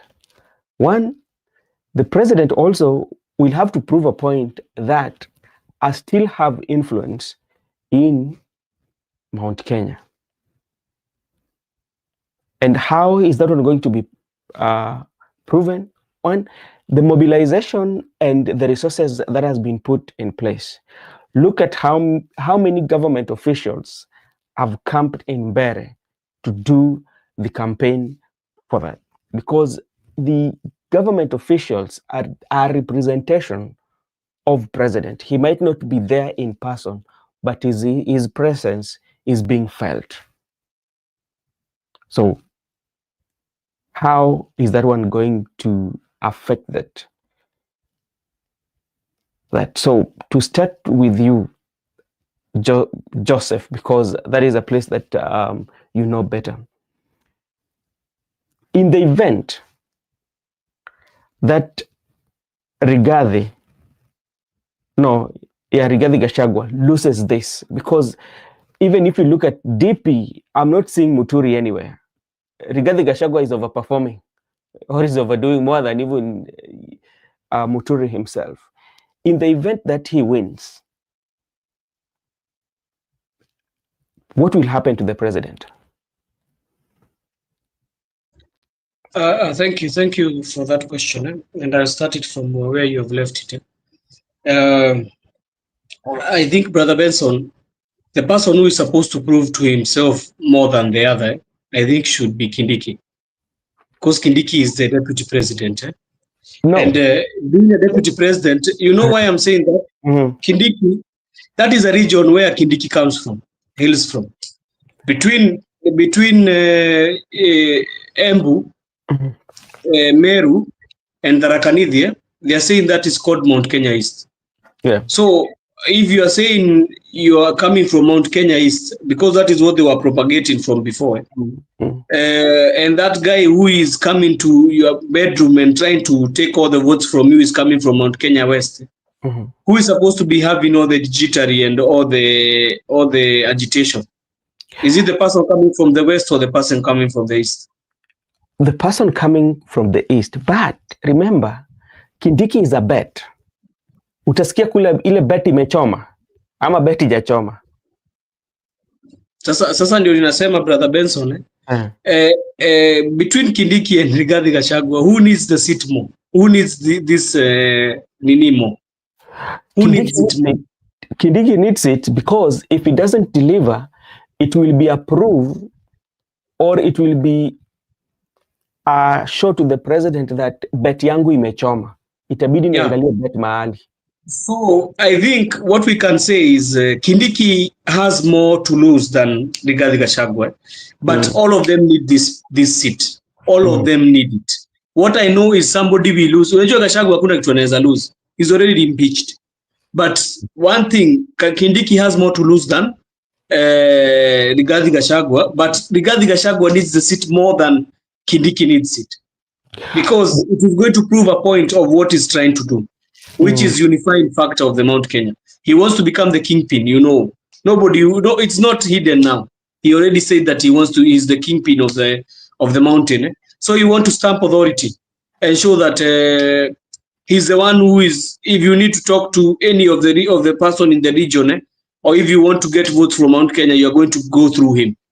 So I think that is something that is going to be, that is the real play out, which is going to be there. But in terms of losing, the person who is losing the most is Kindiki, if he's going to fail on these by-elections. But I'll want to come to the thing that you said about CSs being a representation of the president. I think we got it wrong, because CSs are not supposed to be campaigning in the campaign trail. But they're supposed campaigning. That's why it's wrong. They can be campaigning, but it is not. And I don't know what is IEBC doing about it, because it is not supposed to be right. You're not supposed to be a cabinet secretary campaigning in the campaign trail. I saw in the time of Uhuru them Ruto bringing problems where CS is campaigning. Why is it now sitting well with him when CSs are campaigning? I think this one, if we need it, we need to take it. We need to take it serious, and IEBC need to take it serious. Now they are becoming a joke. IEBC is becoming a joke, and they need to take everything serious, because you cannot be having government officials. You know why in the constitution we said we don't want CSs to be campaigning. Why? What was the reason in the constitution when we said we don't want CSs to not campaign? Because they should be neutral to serve Kenyans. Another thing is, when they come, they are going to come with a lot of liquid cash, which is going to be done from those certain ministries they are doing. CSs are getting a lot of money for running their ministries. So these certain CSs are going to come, and the CSs are the ones who are, in the country of Kenya, the CSs are the only one who goes with the flag, apart from the president and the chief justice and the speakers. The second in line is only CSs. So they are not easy people. They are powerful people. Being a CS is not an easy position. It's not a gentle position like that. If somebody anatembea na bendera ya Kenya, Brother Benson, kwa gari yake. So I think Mbere's situation is dire. And what will happen is, it is a game of might. And the government is going to still use all the resources. You heard that Muturi had brought some speculation saying that people have been told that in the election day when you ukipiga kura unafaa uchukue picha, upige picha after umepiga hiyo kura, upige picha, then after you are going to be given 5,000. So But now, it is becoming a sinkhole of corruption, eh? And now even to make, yesterday I had my brother, another brother of mine, we always talk politics on the side. He was telling me that Wamudende has been given the last nail in the coffin because of the expose that was removed yesterday by Standard. And people are talking about how maybe Nani gave the green light. It's called Gideon Moy to put the last nail on the coffin. But I think how can you, because like you have to look it also in positive way that when that expose might have taken place, that would be like a way of saying that, okay, this is what has made him not to perform well. Who they're losing? Who not to perform well? Like there are people, or the people who are supporting the UDA candidate might say that the newspaper might have decamped them, decampaigned them, I mean. Yeah, that's why I was saying. But evidence is evidence, Brother Benson. It's not about what UDA will say or what they will not say or what United Opposition. I'm even really loving it that the United Opposition is not even majoring with this issue. Have you seen them majoring with it? No.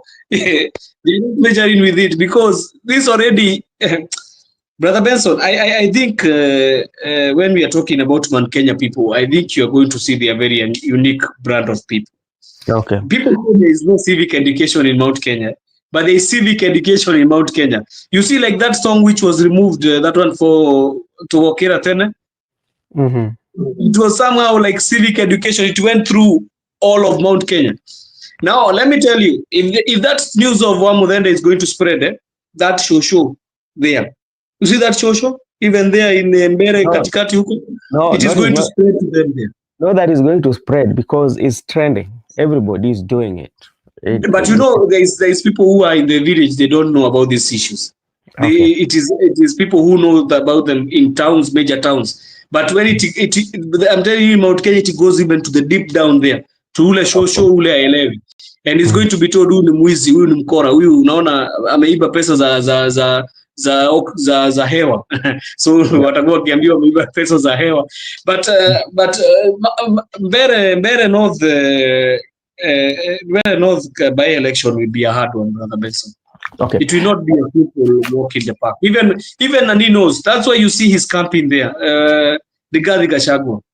He knows it's not a walk in the park for him. Right. All right. Let me bring in Ayaga, and we want to look at it in terms of percentage. Let's take that in the event that Ayaga, in the event that the UDA candidate loses this election, but he loses this election with let's say that over 50%. Like for instance, we're talking about if the turnout would be low, and we would say that the winning candidate got maybe around 56, and the UDA get like 44. What does that one mean, especially when you look at president in a place whereby he has been decampaigned, and a place whereby Rigathi Gachagua was saying that we want to wipe his existence in this area, but he's still getting 44% in the event. I'm not saying that was what he's going to get. What does that one mean to president and even to the opposition? Okay, thank you.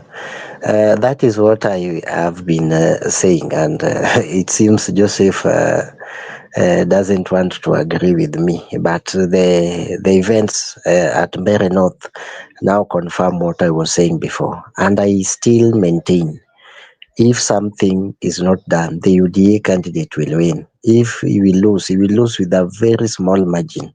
And politics is perception, the perception that will be out there that Ruto still have 40% or 30% of Mount Kenya. And that perception is what always bring the rigging. You will see the opinion polls giving, yes, Ruto will lose Mount Kenya, but with 60 to 40. which is, I think, better for him because he will get other friends from somewhere. So in this election in Mbeere, and that's why Rigathi Gachagua has camped there. He has a candidate in Magarini. He better leave Magarini to ODM and not even go there to campaign for his candidate, but he has searched for another party's candidate, DP, in Mbeere. That tells you and confirm what I was saying. If they are not careful, it might tilt the other way because that margin is so small. I've even seen those opinion poll. The margin is so small. It's about 58 to 40 something. So in Yeah. any event, anything can happen, and you never know the turnout of a by-election can also shock everybody. I know, so that tells you that there is a lot of work to be done in Mbeere by the Rigiji side. Whoever need that seat the most is Rigathi Gachagua, not even Kindiki. Kindiki need a percentage, a perception to bargain with William Ruto, which I think he will achieve. For him, it's good to go. If he can get above 35%, then he will go and say, now there is a strong political wave, but we can still manage 35%. If Rigathi Gachagua loses this election, then we will say Rigathi Gachagua is a paper tiger. Okay, Joseph, the reason why we are looking at percentage because it will be like a benchmark that the president is going to use and to test his popularity in Mount Kenya East. And let's say that in the event, according to those polls that we are seeing of 42 to around 58, look at if that trend is going to maintain that trend, out of the total votes that will be cast on the Mount Kenya East, if president can get 42% of those votes, it is something that should worry the opposition because they might win, yes, but you are winning with a smaller margin. They only prove that can worry president if he loses in a landslide, whereby the candidate of the opposition is going to have like 78% and he's having something like 20. If he gets something below 30, then that one should worry the president. But if he gets something above 30, that president would be sitting pretty. The only people who should now start calculating their move well is the united opposition, including Rigathi Gachagua. Let me tell you something, and I'm going to tell Eric Kayaga today. Wamudende is not even going to surpass 20%. I'm telling you. We are going to be here with you. I'm telling you. And he's not going even to surpass 20%. You see things, things are unfolding. Even Ayaga does not want to accept. You see that thing that unfolded yesterday in the newspapers? Yeah. Brother Benson, I'm telling you, it has really rocked up the ship. It has really knocked down the ship of Wamudende. If he had, that chance has been limited to zero. Because I think something that Mount Kenya people hate is corruption. Yeah. And in the by-election, if in case that election will be free and fair, that is. Yeah. Because the government is trying not to steal the votes. But if that is a free and fair election, Wamudende will be beaten hands down. And I'll come here back on Friday or Saturday, and I'm going to tell Ayaga, see what I was telling you, because I know how they think. Wamudende cannot get 40% in Mbeere North. I'm telling you.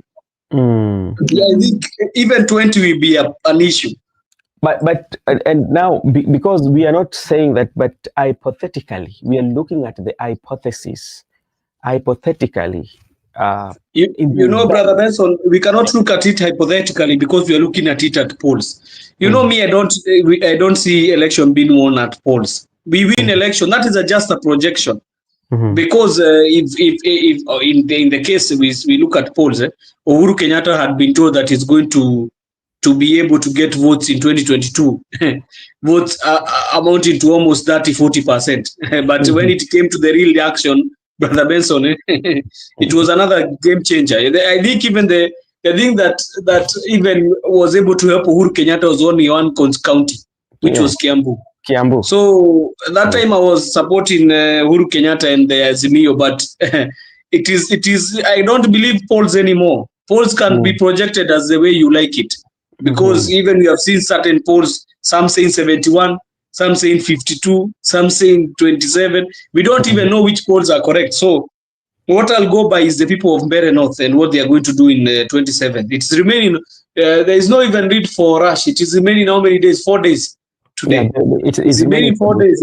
And it's only 2 days because the other 2 days. But one thing I know, Gachagua is not going to let the government bundle this election. Okay. He's not going to let them. It's better they are going to camp there. And I'm telling you, it will be a fiasco in that in certain police stations, because here we need agents. They are going to be having agents who are. It is not going to be easy. It's going to be a fiasco there all through. And I think even they are going to be having even police shooting or something. All right. Shooting up in the square and then tear gas and all kind of stuff.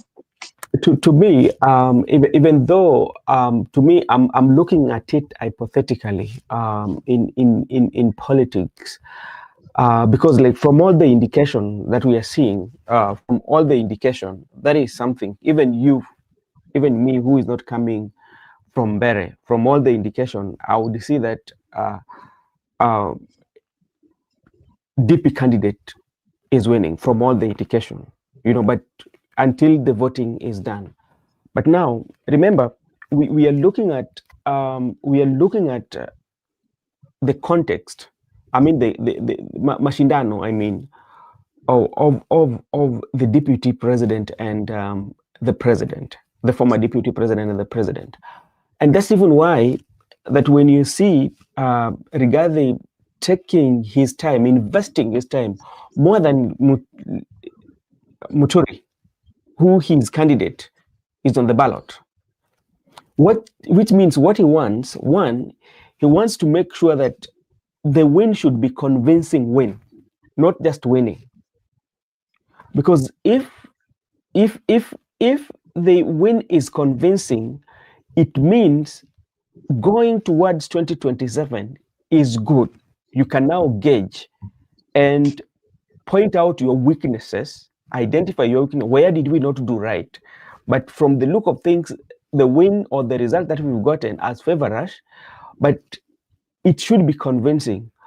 If it is not, then it means that coming to 2027 general election, it might repeat itself, whereby you can get even 68 to 38. But if you see, like, if you're getting 38, talking about, let's say, like, how many votes do we have from Central? It's not projected well, because some say 6 million, some say 5. We cannot really know, because why we cannot really know, because last election they voted 4 million and 1 million for Raila Odinga. So they are saying that is almost 5. But the last election, majority of the people never went to vote. So you can never really project, because Mount Kenya last election, most of them did not go for the polling. Because even most of them were saying they don't have a good candidate to vote for. So now, for just, this is hypothetically, we are not saying that these are the figures, but now let's work with 5 million. But in the event, let's say that you're working with 5 million, in the event that of the total votes in 2027 general election is going to be like 5 million out of it, and we say that projection, so we are using with the projection that is going to come from the Mbeere, let's say that it will be 38%. That out of that they get 38% of this. It means 38. That is 40. That is what, 15. 19. So which means out of 30 or out of 5 million, if president gets 38, we are talking of him getting something like 2 million. So Rigathi Gachagua will get 3 million. Let me tell you, Brother Benson, if there is somewhere you see that they vote 100% up to 90, it is central. But you find the other candidate has 10%. Or is it something that we have not seen? No. Let me ask you one thing. How much votes did Raila get in 2022? What percentage? It was less than even 30%. Yeah. And you know, at that time, Uhuru was supporting? Uhuru was supporting Raila. Yeah, and that is what is going to happen in 2027. Yeah, I know. Ruto is not even going to be having a support of any person called Uhuru or anybody. So do you think the likes of Akina Kimani Ichung'wah are the ones who are going to tilt the balance in Mount Kenya? If Uhuru could not tilt. If Uhuru could not tilt the balance, can Kimani Ichung'wah even try to tell people to tilt the balance? You know, there are certain things even we look at, even not even need to go inside of the deep of understanding. We just look them on bare ground. You cannot be that Uhuru Kenyatta, you are a kingpin and you are unable to bring more than 30% to Raila Odinga, but you expect that Akina Kimani Ichung'wah and the likes of the MPs. But first of all, let me tell you, Brother Benson, those guys will be fighting for their lives. They will not be fighting for William Ruto. They are fighting for their lives in 2027. They will be fighting for their by-elections because I'm going to assure you, most of those MPs will not come back to a parliament. Most of them. So they will be fighting for their own votes than the William Ruto one. So, and as we go by, you know, Mount Kenya people are very strange. As we go near to the elections, many of them will shift. Many of those MPs will shift. I'm telling you. So I was looking at Mbeere North. Mbeere North has 140 people, 140,000 people. 140. So let's expect, or not everybody will vote because that is the population. So let's say, for example, they vote 80,000 or 70,000. Let's say 80. 80. Yeah. So when they vote 80, and the candidate of DP, we say, for example, gets 60,000 or 50,000 from the votes. So 60. How much is the 30% of 30% this guy getting? So 30% of 80. Let me do 30% of so because we need to do it hypothetical. That is 8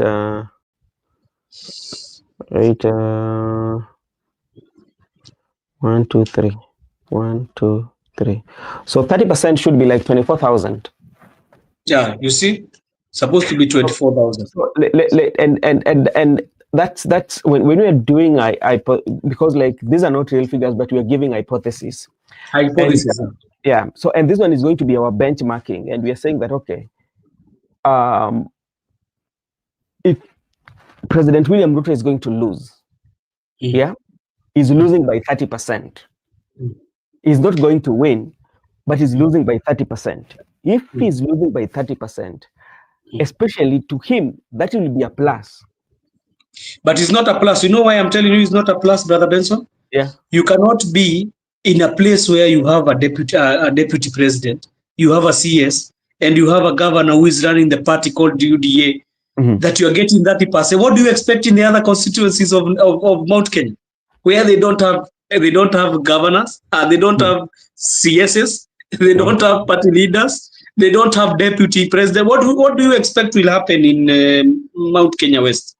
So, like, you know, one thing that is happening is many people think that Mount Kenya East is favorable for Ruto. You know, many people think, even when they were fighting, you were being told Mount Kenya East, Mount Kenya West. So, if Mount Kenya East is doing Ruto and is making Ruto to get 30%, let's say for say, so it means the DP candidate will be having 70. So, how much percentage do you think the Mount Kenya West will be bringing to Ruto in 2027? Because that one is being told as the radical one, and you know, Brother Benson, where the votes are, and I want you to go and count. Just go and count the votes. Where are they in Mount Kenya? Tony, let me. Tony is saying that our Gen Zs is gonna save us. If you Yeah. look at the report from IBC the other day, the latest report that they said that the voter registration turnout was quite much low, and it was all over the country. It was only 90,000 people had already registered, and that one was the Gen Z. So, and if you look that number, especially with what we saw during the protest, it means the protest could have been the driving factors that could have taken them to register as more voters. But we are not seeing this. So if in the event that that one happens, then it means that the Gen Z are not going to create a more impact, especially in the next general election, if they don't register as voters. I think what will happen, Brother Benson, is yeah, maybe they'll continue taking the votes. Maybe let's wait. Maybe it is a Kenya thing ile tunafanyaga mara za mwisho, the last rush hour. But what I know, not only Gen Z, there's 8 million people who did not vote in the last election. So what does that mean in our elections? Do you think even this time, let me ask you a question, Brother Benson.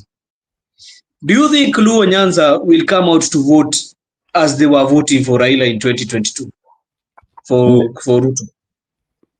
No, you know, let me to answer you that there are so many takeaways that will determine how especially they are going to vote. Let's say that in the event that all this is happening in ODM is settled. Yeah. Because like when you look at ODM, Kenyans are never in a rush when it comes to registration. Yeah, thank you so much, Adonya. That one is difficult. Anasema Kenya na ni ukweli. So when you look at you're looking at the Nyanza part, first of all, we have to look at, is ODM settled? If they settle well and speak in one voice, then you're going to look at how are they going to conduct their nomination. You know, are they going to give? Because another thing is also that you know that the party loyalist. There's somebody who we feel, you know, like those who have independent mind, they can vibe with the party, but they have their own independent mind, especially when it comes to making decision in parliament. They will not go by the majority, you know. And if they realize that you are that kind, then sometimes you may not be given, especially if you're coming in the rural. You know, people in town, because it's a Cosmo, you can understand them. Yeah, but now I think also there will be voter apathy in certain regions because no, especially for Nyanza, there will be voter apathy. If I think even in Mount Kenya, you don't just say Mount Kenya you not have voter apathy. There can be voter apathy. People will wake up and say, hata tunashinda tukienda kupiga kura lakini mambo imekuwa the same. Tulienda tukapigia hii serikali tukidhani inatubadilishia maisha. It's still the same. Hata sioni haja ya kuamka. So voter apathy it will be happening. I think the only place that will not be having no voter apathy, Brother Benson, is Western.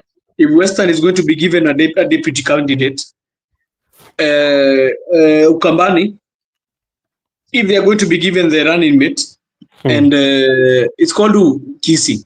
Yeah, those are the places you not see voter apathy. Okay, Father Dan, we've spoken about Natembeya. What happened to Natembeya? How he escaped death by whiskers.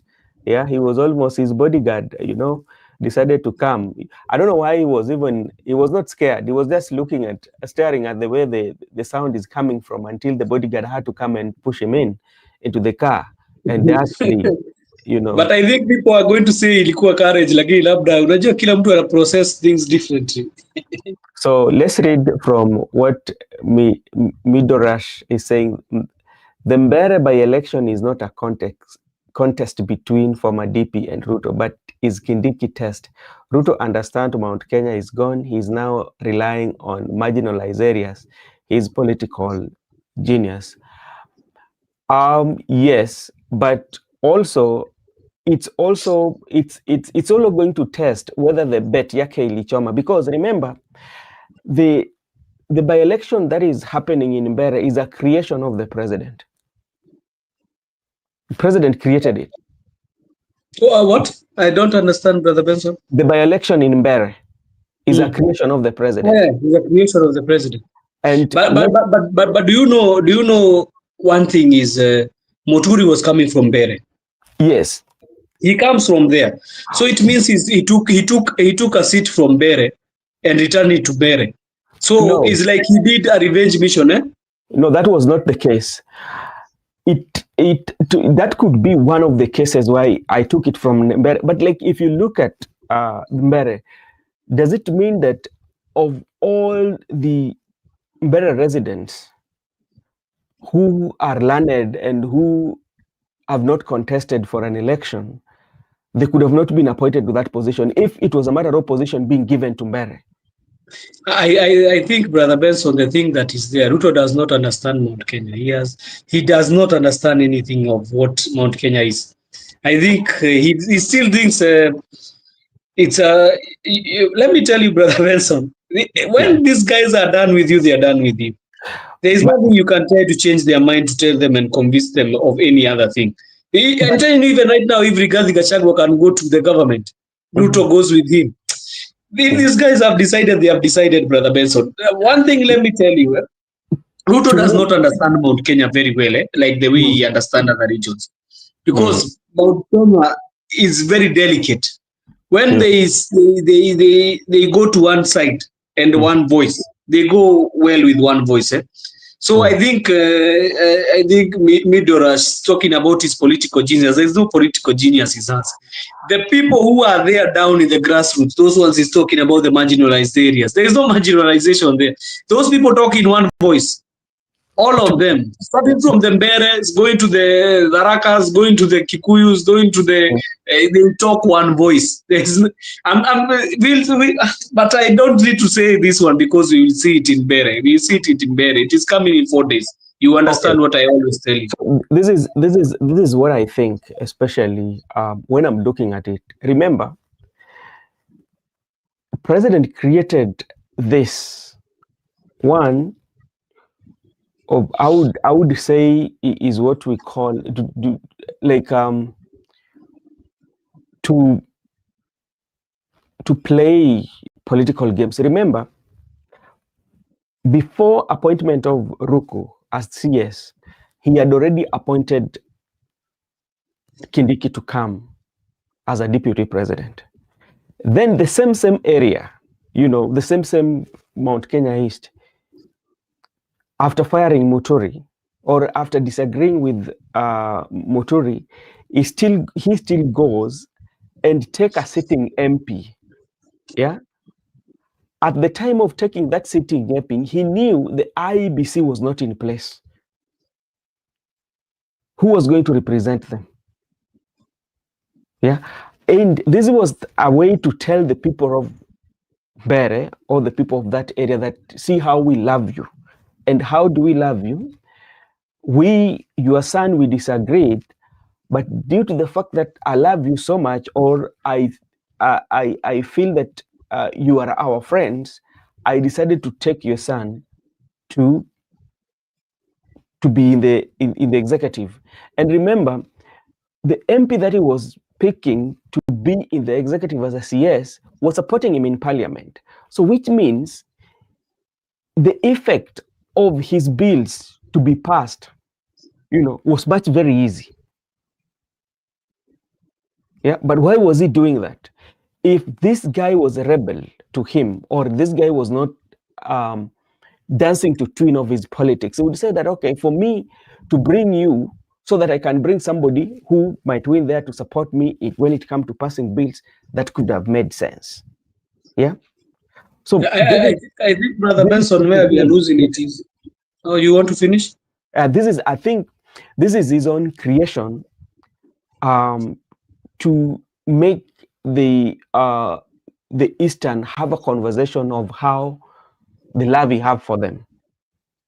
Yeah, that's why I wanted to come in there. I think what you're saying is true. Some of it. He wants to prove that he has been in love with Mount Kenya East. I told you this is a battle. He's trying to get votes from Mount Kenya East.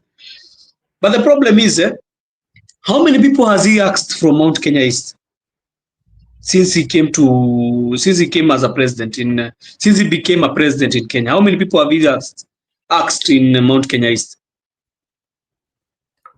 Who? Muturi and who? He asked Linturi. Yeah, Linturi. So, and do you expect him that he's going to keep Ruku if they have been won the by-elections? I'm telling you, I'm seeing a scenario where he's going to remove Ruku. And if you remove Ruku, he's just creating enmity. That 30% maybe or 20 will get even 2027, it will be even lower. It will not even be that. That is the major issue in this politics game. And I'm telling you, Brother Benson, we are taking it as very upper kwa top layer. But when we go deep inside Kule Chini, what I know, you see these MPs, most of them who would like to retain their seats. And that's why I'm telling you, this by-election will determine everything for Gachagua.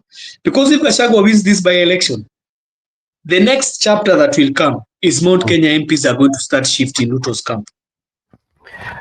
And if they start shifting Ruto's camp, now that would be even the worst thing he'll ever see. Because now imagine you don't have even MPs.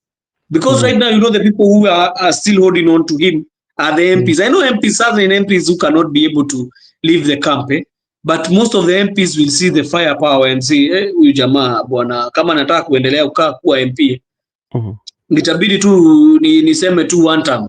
Juu sasa nimesha kula ya kutosha, sasa wacha tu niseme one term. That is what is going to happen. And you remember, there is a certain scenario I will tell you about the voting of Rigathi, ouster of Rigathi Gachagua. When they were trying to ouster Rigathi Gachagua, Brother Benson, what happened? They could not get. They had taken almost 200 and something signatures. Yeah. You remember?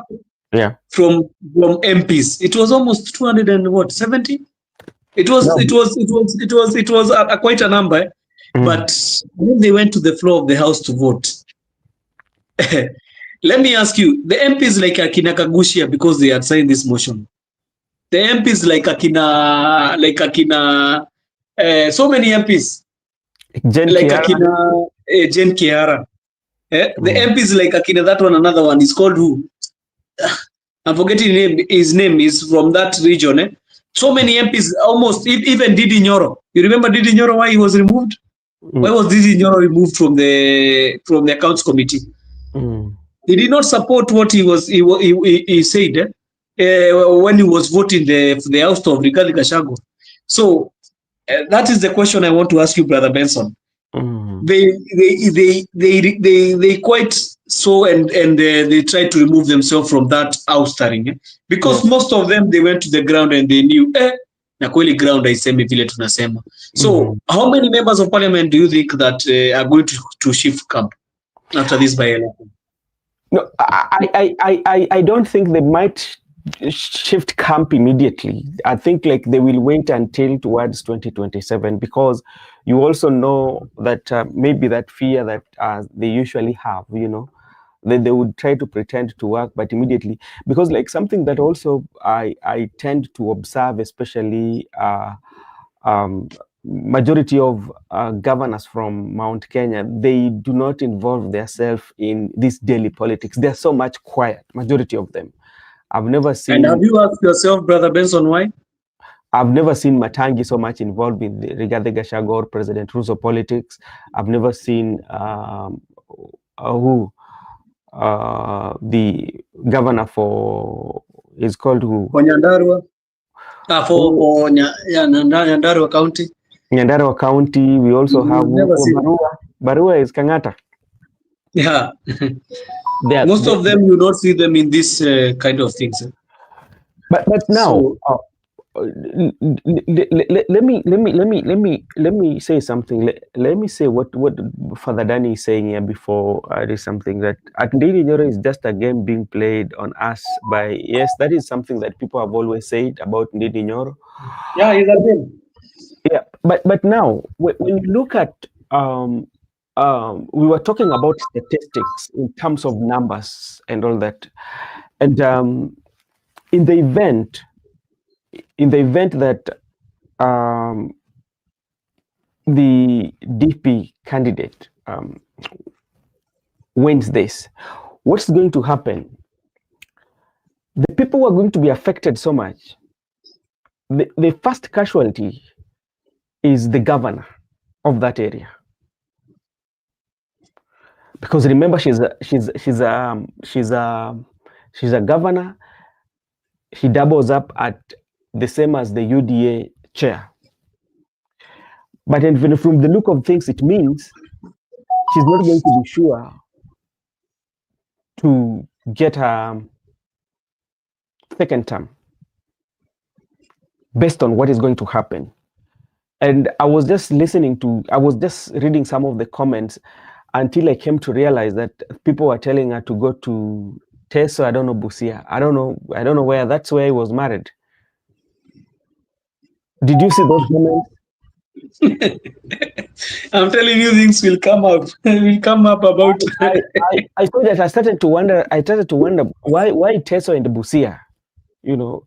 Hebu tuambie hii mambo ya Teso na Busia inatokea wapi? Yeah, I think she was from there. The husband maybe is from there. And let me say one thing that you said about with Yaga when you were here. Mm-hmm. The Ruto might get 20 or 30 the way you are saying it. I'm going to go by your finding. Mm-hmm. He might get 30, but what is determined? Is it the percentage you got, or you have been beaten? Because you know the problem you forget, Brother Benson, is you can get that percentage, but if the guy who was campaigning against you has won you with maybe we say 60%, because it cannot be 50-30, it will be maybe 60-30. So he has won you by 60-30. Yeah. Mm-hmm. What do you think is running through the minds of the voters at that time? Is it the 30-60, or it is already Karish has won? So there are two scenarios that you have to look at. Yeah. Mm-hmm. And the two scenarios, the voters themselves, the percentage will not be running on their mind, because like their mind will be, we've won this election. But at a politician like President William Ruto and Rigathi Gachagua, they will be so much on the percentage, because remember, what usually determines how you do your politics is the strategies and what are the information or the feedback. You know, the figures are usually the feedback that makes you to make those decisions and see where your loopholes and your weaknesses are. And the reason why I was bringing that is about on how, because for instance, when you look at how people are talking, or when you get the feedback from the people, you will find that when you go to Nyanza right now, the president is still not sure, with the absence of Raila Odinga, whether he can get all the votes from Nyanza, whether with the voter apathy or not with voter apathy. You know, you're not very sure of that. That console, the way Raila used to get it with that voter apathy, you're not very sure. Yeah. So that is there. That one also coming to your mind. When you go to Western too, you may tend that, okay, we had a broad-based government with Raila, we signed this, and Raila told us to be here. And Raila used to kind of like control almost 3 counties out of those 5. You know, that is Kakamega, Vihiga, and Busia. You know, those counties, when you look at them, they're all ODM governments, you know. So still, you're not very sure, because even Mudavadi that you might be banking on, who is coming from the counties that has always voted for Raila, he's not even doing well. Furthermore, he doesn't have a party. Brother Benson, you know why I asked about, yeah, that is a very good observation, but yeah. You know why I asked that question is, how much percentage did Kawanjiko get in the by-election for Kiamba? I don't know, maybe we don't even remember. Yeah, we don't even remember, because of what we remember. What the only thing we remember was Kawanjiko beat the candidate of Jubilee like nonsense. That is the only thing we remember. But you know, with that, if you now go to especially the people who were in charge of President William Ruto, the strategist in the President William Ruto campaign, those numbers, they did have it, and that was a very clear indication for him that Central Kenya is winning. He was very much on the percentage. No, it's not even about the percentage. It was so much on the person has won. That one was what was about that. Nioneshe Kenyatta have gotten an MP in your area. That is what it's all about. It's not a percentage. Percentage does not matter, Brother Benson. Hata ukipata 30%, upate 30%, No. yeah. You cannot, Brother Benson, one thing you cannot do, then let me tell you one thing you cannot do. You cannot take by-elections of Mbere and transport it as it is the by-election of Mount Kenya. That is one thing you cannot do. Let me tell you the reason why I feel the strategy, the figures work. I can remember in 2013, right? That is the first time we were voting the MPs. That's when it changed from councillors to members of county assembly, right? The first time. So what happened was this: we were around Kisumu. We were in another ward there. The person who won in nomination was not given the certificate. Yeah. And we saw during the nomination, the numbers that he won with, you know, and he was not given the certificate. And then what we concluded, yeah, that we still have a chance. And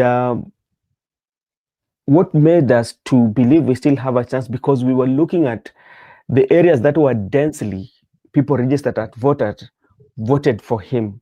It was only a place that it was so much dense, but if you look at how he lost that place, he lost with a small margin, then we say, okay, now this is what is going to happen. Now, go get any affiliate party that is associated with where Baba is. And we went with the party of Domingo Magara, and we came.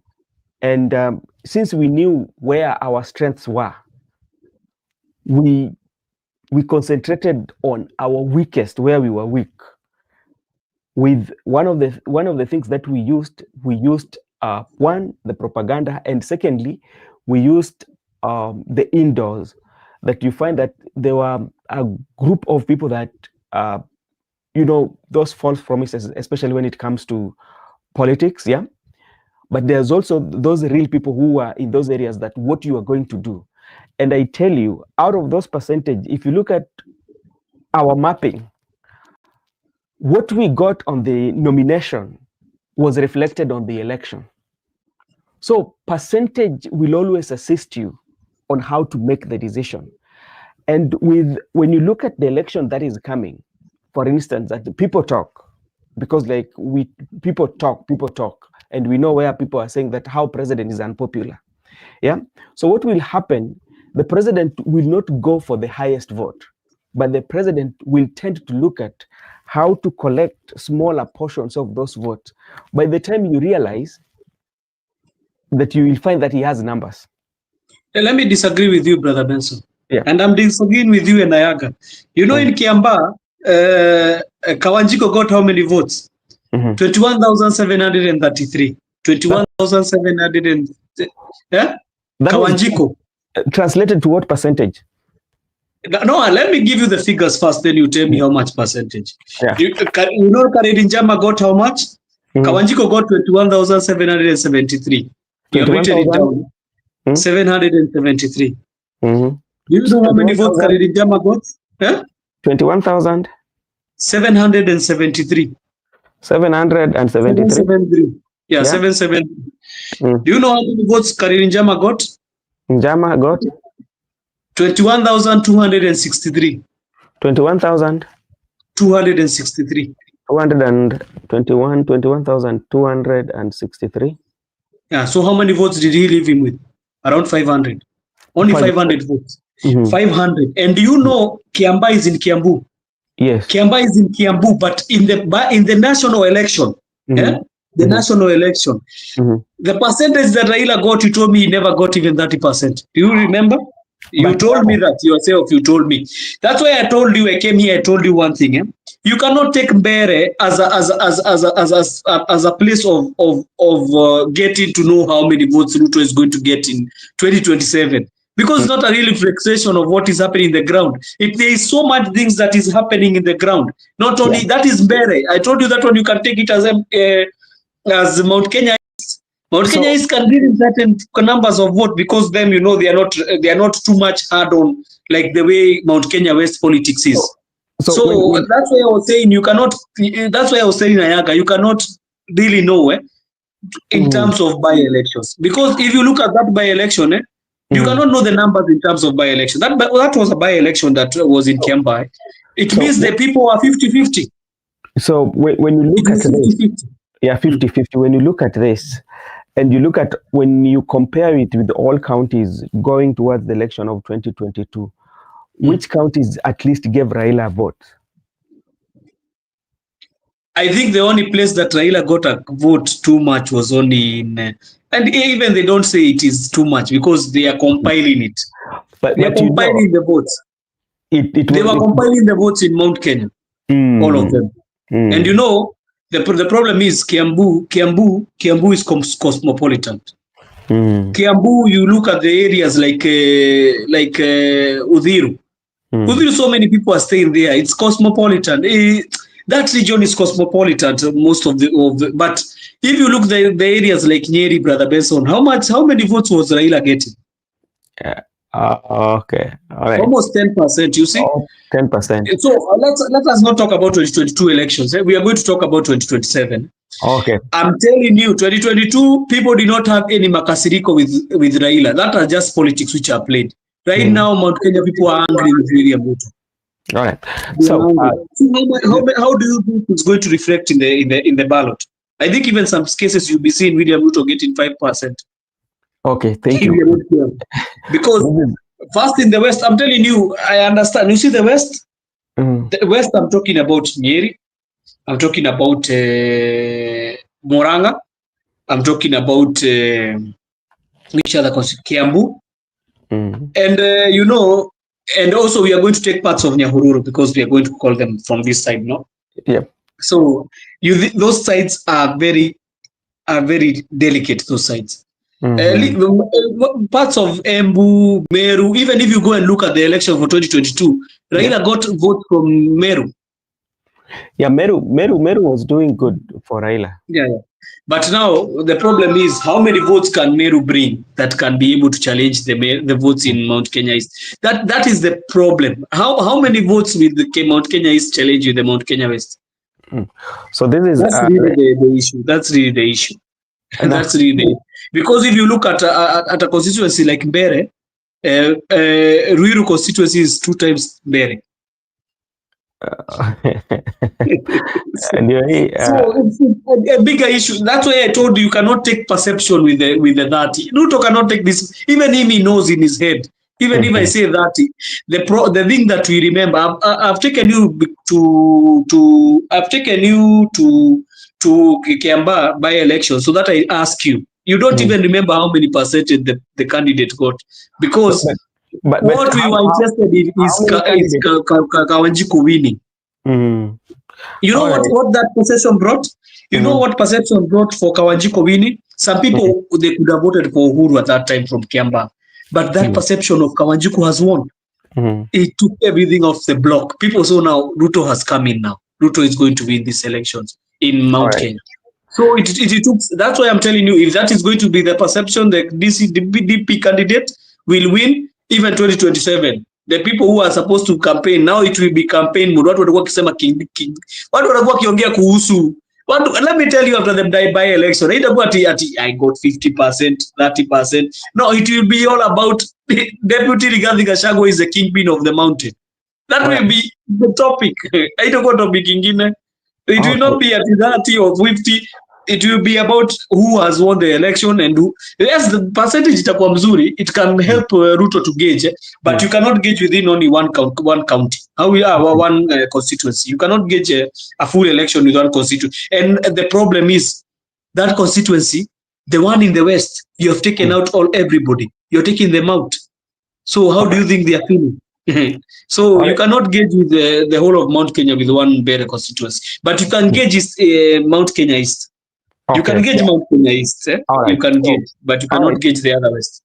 So let's wait and see the percentage that are going to come, and I can see our Father Dan has told you what matters is winning, because I know what matters is the percentage. Even nobody looks at it. I'm telling you, even if they are going to win with 700 votes. Kareri Jama was beaten. Do you know Kareri Jama was a very good candidate, Brother Benson? Yeah, I know. He was very strong, but he was won by 500 votes. But we don't talk about Kareri Jama was very close. We talk about Kawanjiko won the election. All right. Let's read the comments, then we can. My brother has come. I need to ask him a question here.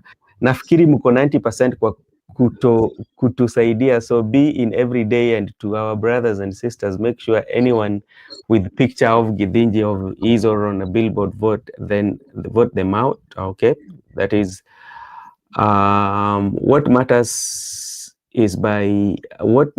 in by elections is winning, not how much. Let's see what Tony also says here.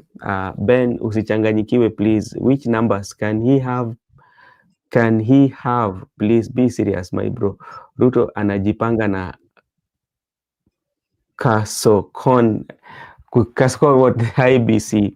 All right. We were just giving an opinion, and thank you everyone. Msimama barigani kakangu.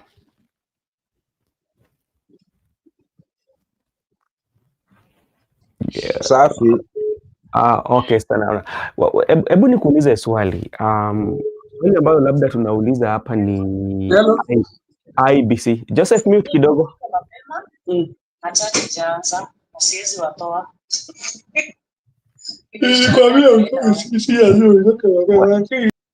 Wacha nini ako kwa simu.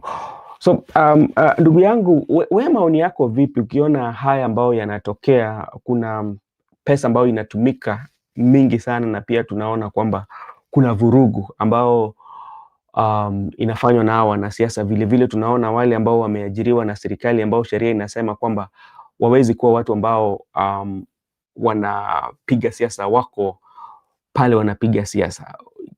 IBC watafanya nini?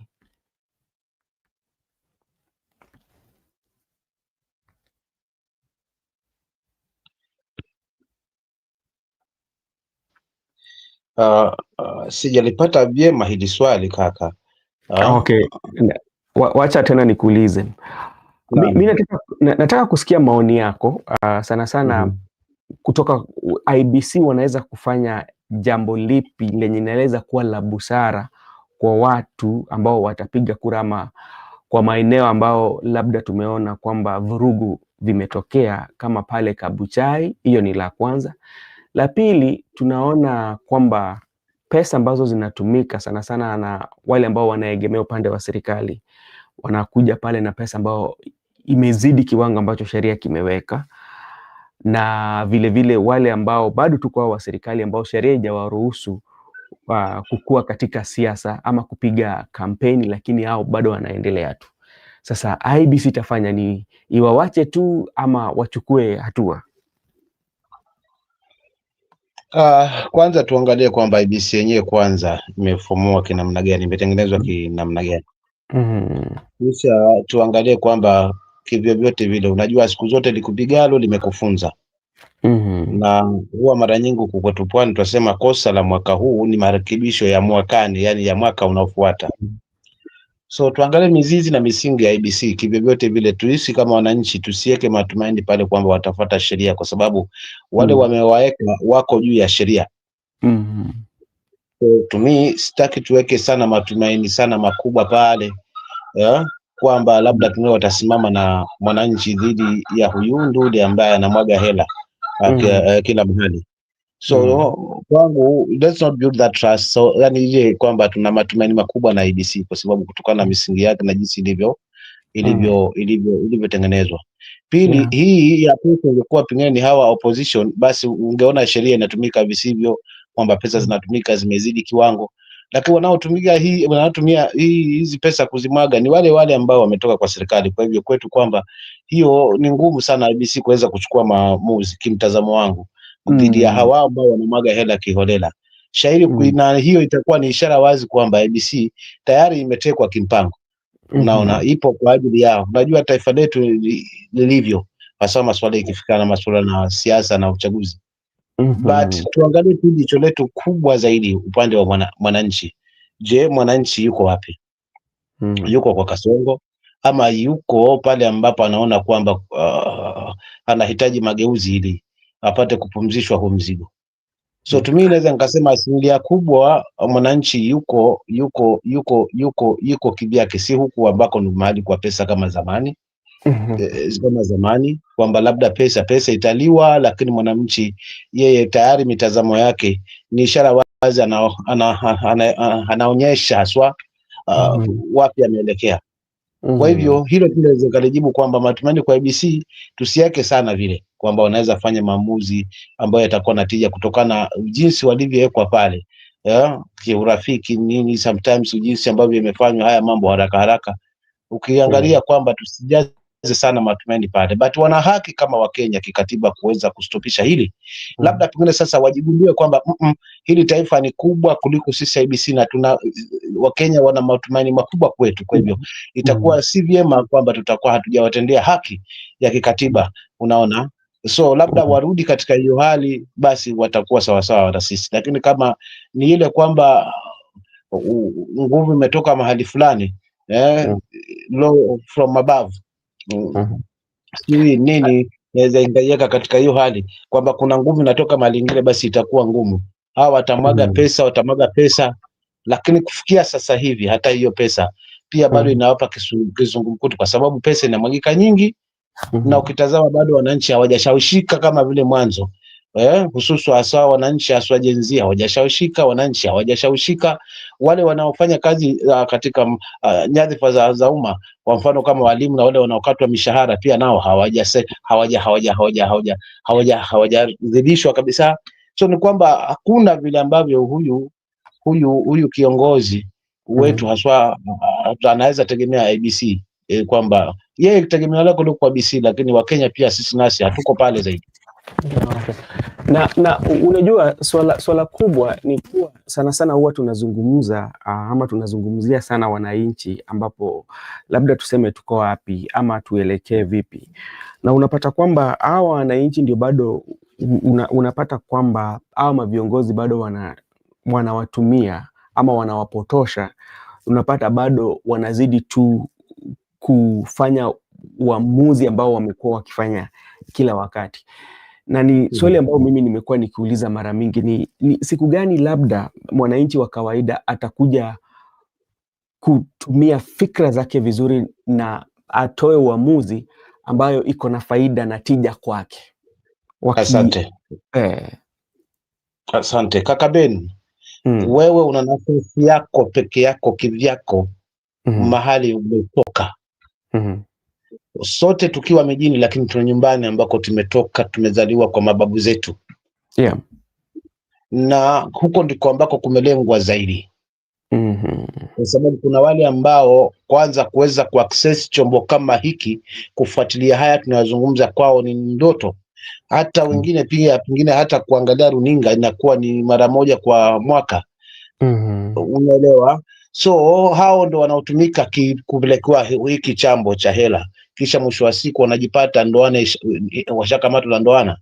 So wewe kama ndugu yangu Benson, mahali upo pale kijijini kwenu, unajua kuna mtu ambaye yuko sharp, ukimwambia hebu tuende na hii civic education kwa watu wetu, tuandae mapema kabla ya kura haijafika, umeelewa, na tuelekeze mahali ambapo kuko na usawa, tutakuwa tumefaulu kwa kiasi kikubwa. Kulikoni kwamba tunapiga hapa kelele, wengine wanasema Gen Z mjitokeze, ni kama tunakuwa kama tunamlazimisha jibu wa kamata ili hali wewe una meno sawa pia. Unaona? Kwa hivyo ni sawa kwamba tukiwa hapa pia, as we are talking here, as we are doing all what we are doing here, but still kuna kitu kimoja lazima tukikumbuke kwamba still tuna chance kama Wakenya kuweza kupeleka civic education back to our people, na hiyo inakuwa ni mandatory. Ni kile kidogo msupport ule mtu kwa pale mashinani, hata kama ni credit, hata kama ni usafiri, but afanya hivyo. For instance, I've done it in ngoja tu nikumalizie. I've done it on my side. Sawa. Last week I've been Nairobi, na nilienda huko nikaidhinishwa, but nilianza huko hamasa mtaani na nikaangalia ni chama kipi ambacho tunaweza simama kama Wakwale ambacho tunaweza kutetea, kwa sababu already Kwale kama unavyoelewa ilikuwa imemezwa na UDA. Tangu viongozi wake wote wamemezwa. So I did what I did, na nimeona ikifanya mashiko zaidi hii civic education kwa watu wetu. Unaona, kiasi kwamba sasa hivi nimeweza kupeleka, nilianza sub county lakini sasa hivi iko county nzima, na nataka nifungane na hapa na pia niruke county zingine. This coast region tuwe tumecover up kwamba hakuna vile ambavyo tutaweza kuhadaiwa kiholela na hawa mabwenyenye wanakuja na hela. So mimi hiyo ndo kubwa ambalo nataka kukuambia kaka yangu Bernard, kwamba everybody has a chance kwake kule, kile kidogo unaweza kuwa nacho support pale, utaweza kuhakikisha kwamba watu hawatahadaiwa wakapewa haya matonge ya mkononi kisha wakaja wakalia miaka 5 kwa kukosa wamvuleni. Maana wamvuleni ule kwamba tunapata huduma badala ya speech. Asante.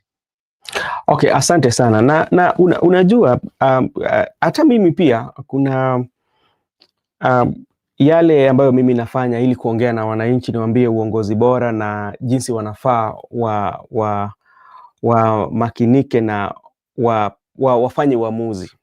Lakini pale ambapo labda mimi naona kama shida lipo, labda unaweza katusaidia. Ndakurudisha hapa kwa vyama ambazo sisi tunavyo. Unapata kwamba hizi mavyama tunapata kwamba watu wanatumia sana vijana ambao wanataka kuingia katika uongozi, ambao tunasema kwamba wako na fikra na mawazo mapya wanataka kuleta katika uongozi. Unapata kwamba hizi mavyama ndio wanatumia. Lakini ukipata kwamba hivi mavyama ndio vimejaa fitina na jinsi vilivyobuniwa kwa njia pia ya fitina, hawana, tuseme kwamba hawana nia bora na inchi sana, kwa sababu unapata ni vyama vya ubinafsi, na wao mavijana wadogo unapata kwamba pia ile kiwango ambacho kimewekwa ama zile vigezo zimewekwa wewe kukua na chama, inapata kwamba vijana hawawezi toa hizo pesa. Unadhani tutakomboaje nchi kama pali popote labda wa vijana wanataka kuenda, unapata kuona kuna kiwango ambazo zimewekwa ni za juu zaidi, ambapo hao wenyewe hawawezi, na hivi vyama ambao labda wanataka kuenda nao, ukiangalia wenyewe ama wenyeji ambao wamezibuni, unapata kwamba wako na makashfa mingi sana. Wa vijana watafanyaje?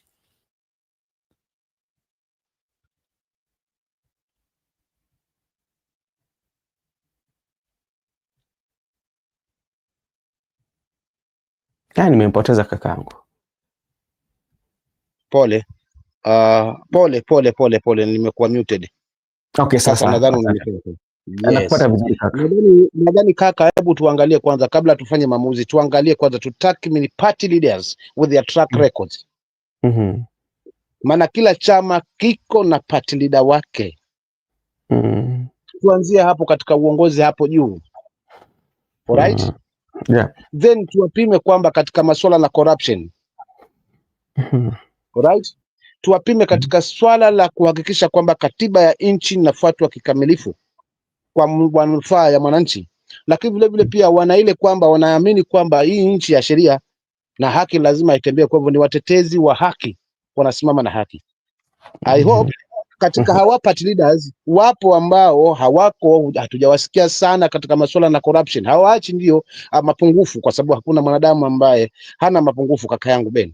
But still bado kuna wana wenye vyama, mfano kama my party leader ni mtu ambaye sasa hivi chama chake watu wanakidharau, wakinasemekana hakina members wengi, hakina nini, lakini kwa sababu, kwa nini hakikuwa na members wengi? Ni kwa sababu ya haya mambo ambayo unazungumza kwamba ufisadi umejaa kwa chama, kuna watu wako juu ya hiyo chama, kuna watu wanapiana hizo nafasi kutokana na urafiki. So to my party leader, mimi ni mtu ambaye amekuwa na hiki chama, amekuwa katika uongozi, nje ya uongozi kwa muda, lakini bado anapeta.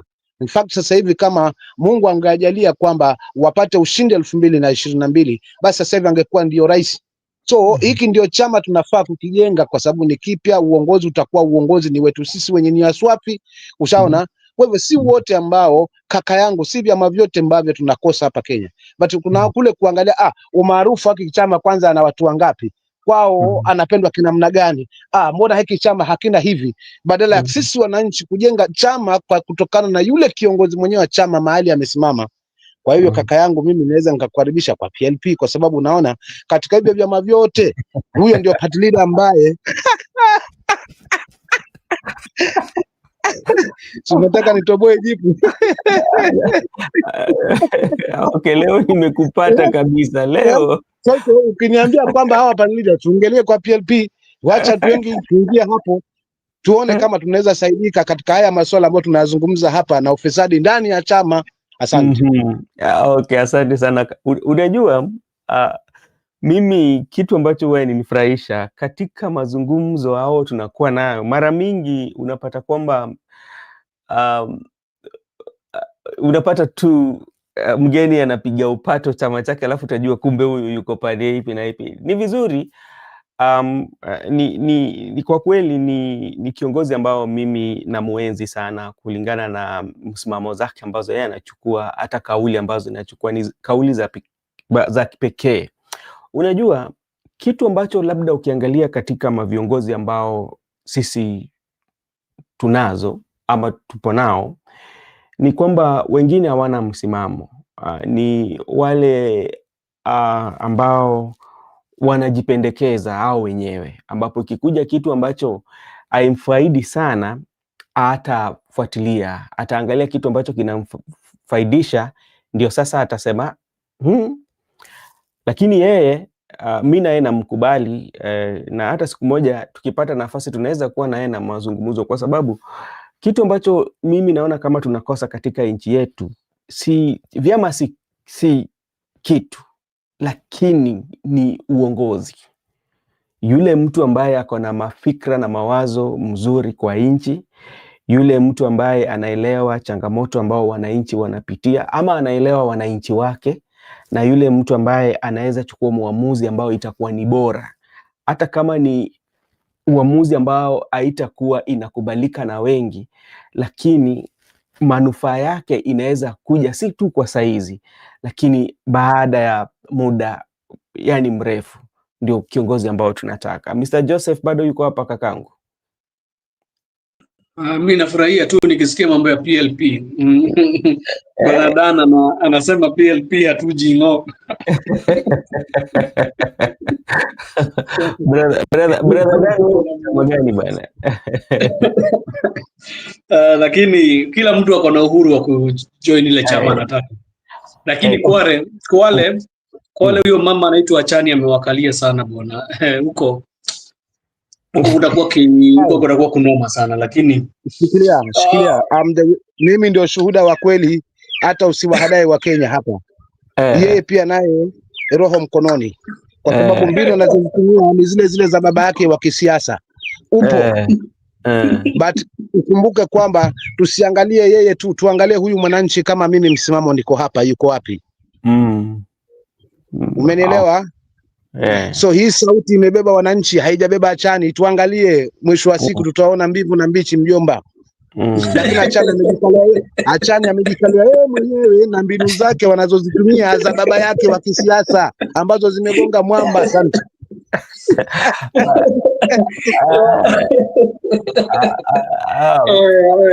Nimeacha kuongea mambo ya Achani, sitaongea mambo ya Achani tena. Okay, kwa sababu mimi ni mtu ambaye atakuwa anaingia kazini kwa muda mchache, itabidi tuongee kama dakika 10 hivi, labda tu Joseph tu unaweza tuambia labda we maoni yako sana sana, kwa sababu sasa tunaenda katika uchaguzi mdogo wa mbele. Tumezungumzia mengi, tukasema yale ambao sisi wenyewe tunafikiria, Labda wewe, jambo gani labda unaweza tuacha nayo kulingana na uchaguzi mdogo wa mbele kwa upinzani na hata kwa wananchi vile vile, kwa sababu wao ndio wapiga kura na chama tawala cha UDA? Asante. Hata kuna by election hujaongea kuhusu ambayo ni ya Kasipul. Mambo inachemuka kule na nimeona mambo sasa imeanza kuchemuka zaidi sasa. Mambo si rahisi vile wanazowada. Vile Boyd Were alikuwa anadhania si rahisi. Kama alikuwa anadhania itakuwa rahisi kwake, juu ako na ODM, haitakuwa rahisi. Nimeona hiyo itakuwa mlima. Juu naona deputy governor ameingia kimasomaso, ana support candidate, na I think paka wabunge fulani example the senator wa Homa Bay and certain MPs utaona pia wako kwa hiyo campaign trail ya Boyd Were and so many of the secretary general. I think Boyd Were should not sit pretty. Hii mambo ikae mzuri kwake. Si rahisi kwa for Mbeere North, politics is going to play out. If it will be a free and fair elections, that is because the machinery of the government inajaribu kuingia kule ndani, jaribu kuvuruga kidogo. But if it is free and fair, I think we are going to see the results on 28th. But me, what I predicted is Karis will win that seat. But the major issue is what Father Dan has told you. It's not about how much percent you won with. It's about have you won that seat. That is what people are going to remember. Yeah, that is what people are going to remember, because when Karish wins that seat, all those people who are in that Mbeere North, we just start calling him his MP, the MP. And you saw what happened to Kawanjiko after he won the elections of the by-elections of 2021. In 2022, he won the seat very easy. I don't think even there is somebody who alikuwa anapingana na yeye, and even if they were, aliwashinda rahisi sana, because what was being talked about is the chama UDA.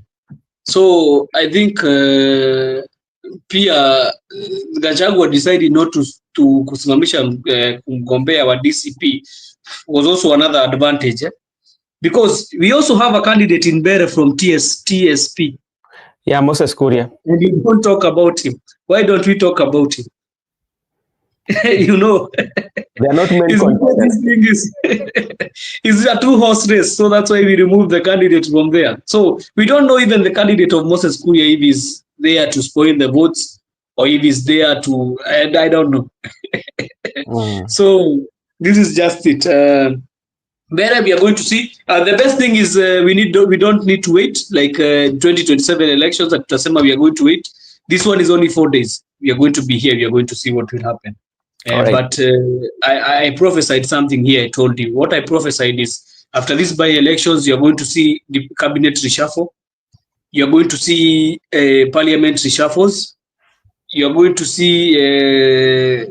Yesterday we talked about Kindiki, and when I talked about Kindiki, I saw that one in my dream. Unajua watu wanasema siku hizi wanaota, hata Mbadi alisema aliota wakiongea. So mimi niliona kwa dream yangu tukiongea na future, ikaniambia Kindiki hivyo tulikuwa tunaongea about Ndindi Nyoro, he can be able to take over. Okay, all right. All right, thank you so much Mr. Joseph, and let me give ndugu yangu msimamo tusema mambo ya mwisho kabla tujafunga.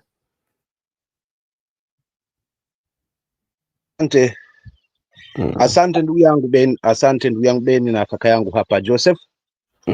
Mambo yangu ambayo nitaweza kufunga nayo ni kwamba kwa hii fununu ya kuongezewa hela yetu ifike noti ya 5,000 ni ishara wazi uchumi umeshuka, na ni ishara wazi kwamba hawa mabwana wameshindwa. Pili na mwisho kabisa ni kwamba ni kuondoa uoga. Kuondoa uoga ndani ya nafsi yetu na kumwamini Mungu kwamba tunaweza. Wananchi tusidahadaiwe na tonge la mkononi, maana mwisho wa siku watakaoumia ni sisi. Kwa hivyo watakuja kwa lugha nyingi, lakini sisi tubaki pale pale kwamba kwa haya tuliyoyaona hadi sasa hivi sarafu yetu inatakiwa kuletewa shilingi noti ya shilingi 5,000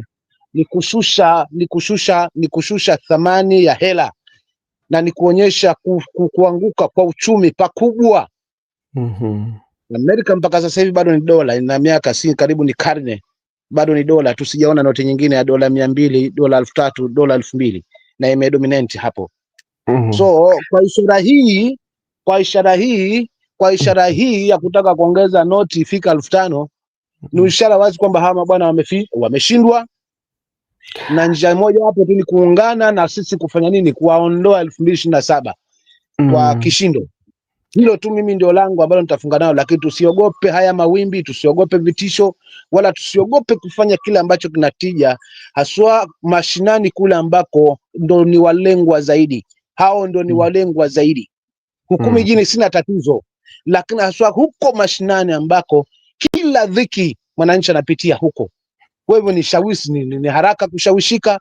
Kwa hiyo tukiajaliwa tuwape hamasa ya kutosha wale ambao wametuzunguka kwamba hivi vinavyokuja tuvileni, ndio, lakini cha msingi ni kura yako. Ama hivi vinavyokuja tusivile kwa sababu tumevula kwa muda na vimetungiza pabaya, wache wabaki navyo, lakini kura yetu tuangalie ni wapi tunaweka 2027 kuweza kuondokana na hili tatizo ambalo tuko nalo sasa hivi la nchi. Asante. Bwana Msimamo, ningependa tu kumuuliza swali. Kwani hataki kuenda kwa shopping na noti ya 5,000? Akienda tu anaekelea tu yote, anafanya shopping bila kushinda akiulizwa. Kama ni shopping ya 5,000 anafanya shopping ya 5,000. Najua ni rahisi sana kuliko kutoa maelfu moja. Hapana, sarafu kupanda kiasi hicho. Hebu tuangalie kwa jicho la ndani, nyie wasomi wenzangu, ni kupanda kwa uchumi, hebu ni kuanguka kwa uchumi? Kwa sababu tumeona zile sarafu za ni wapi, Zimbabwe, ni kuanguka kwa uchumi, ni kuanguka kwa uchumi. Kwa hiyo jamaa wasituletee kwamba ati wanaleta wanabali, kwa sababu kama taifa sisi tulisonga mbele. Kwanza alikuwa tumeachana masuala na sarafu kabisa. Ni pesa yako kwa simu, fanya yako, enda. Sasa ni mzigo gani unatupunguzia kwamba utakuwa na 5,000 tu ili upunguze mzigo wa mfuko? Kwani nani alikwambia pesa inalemea? Nani alikwambia pesa inalemea?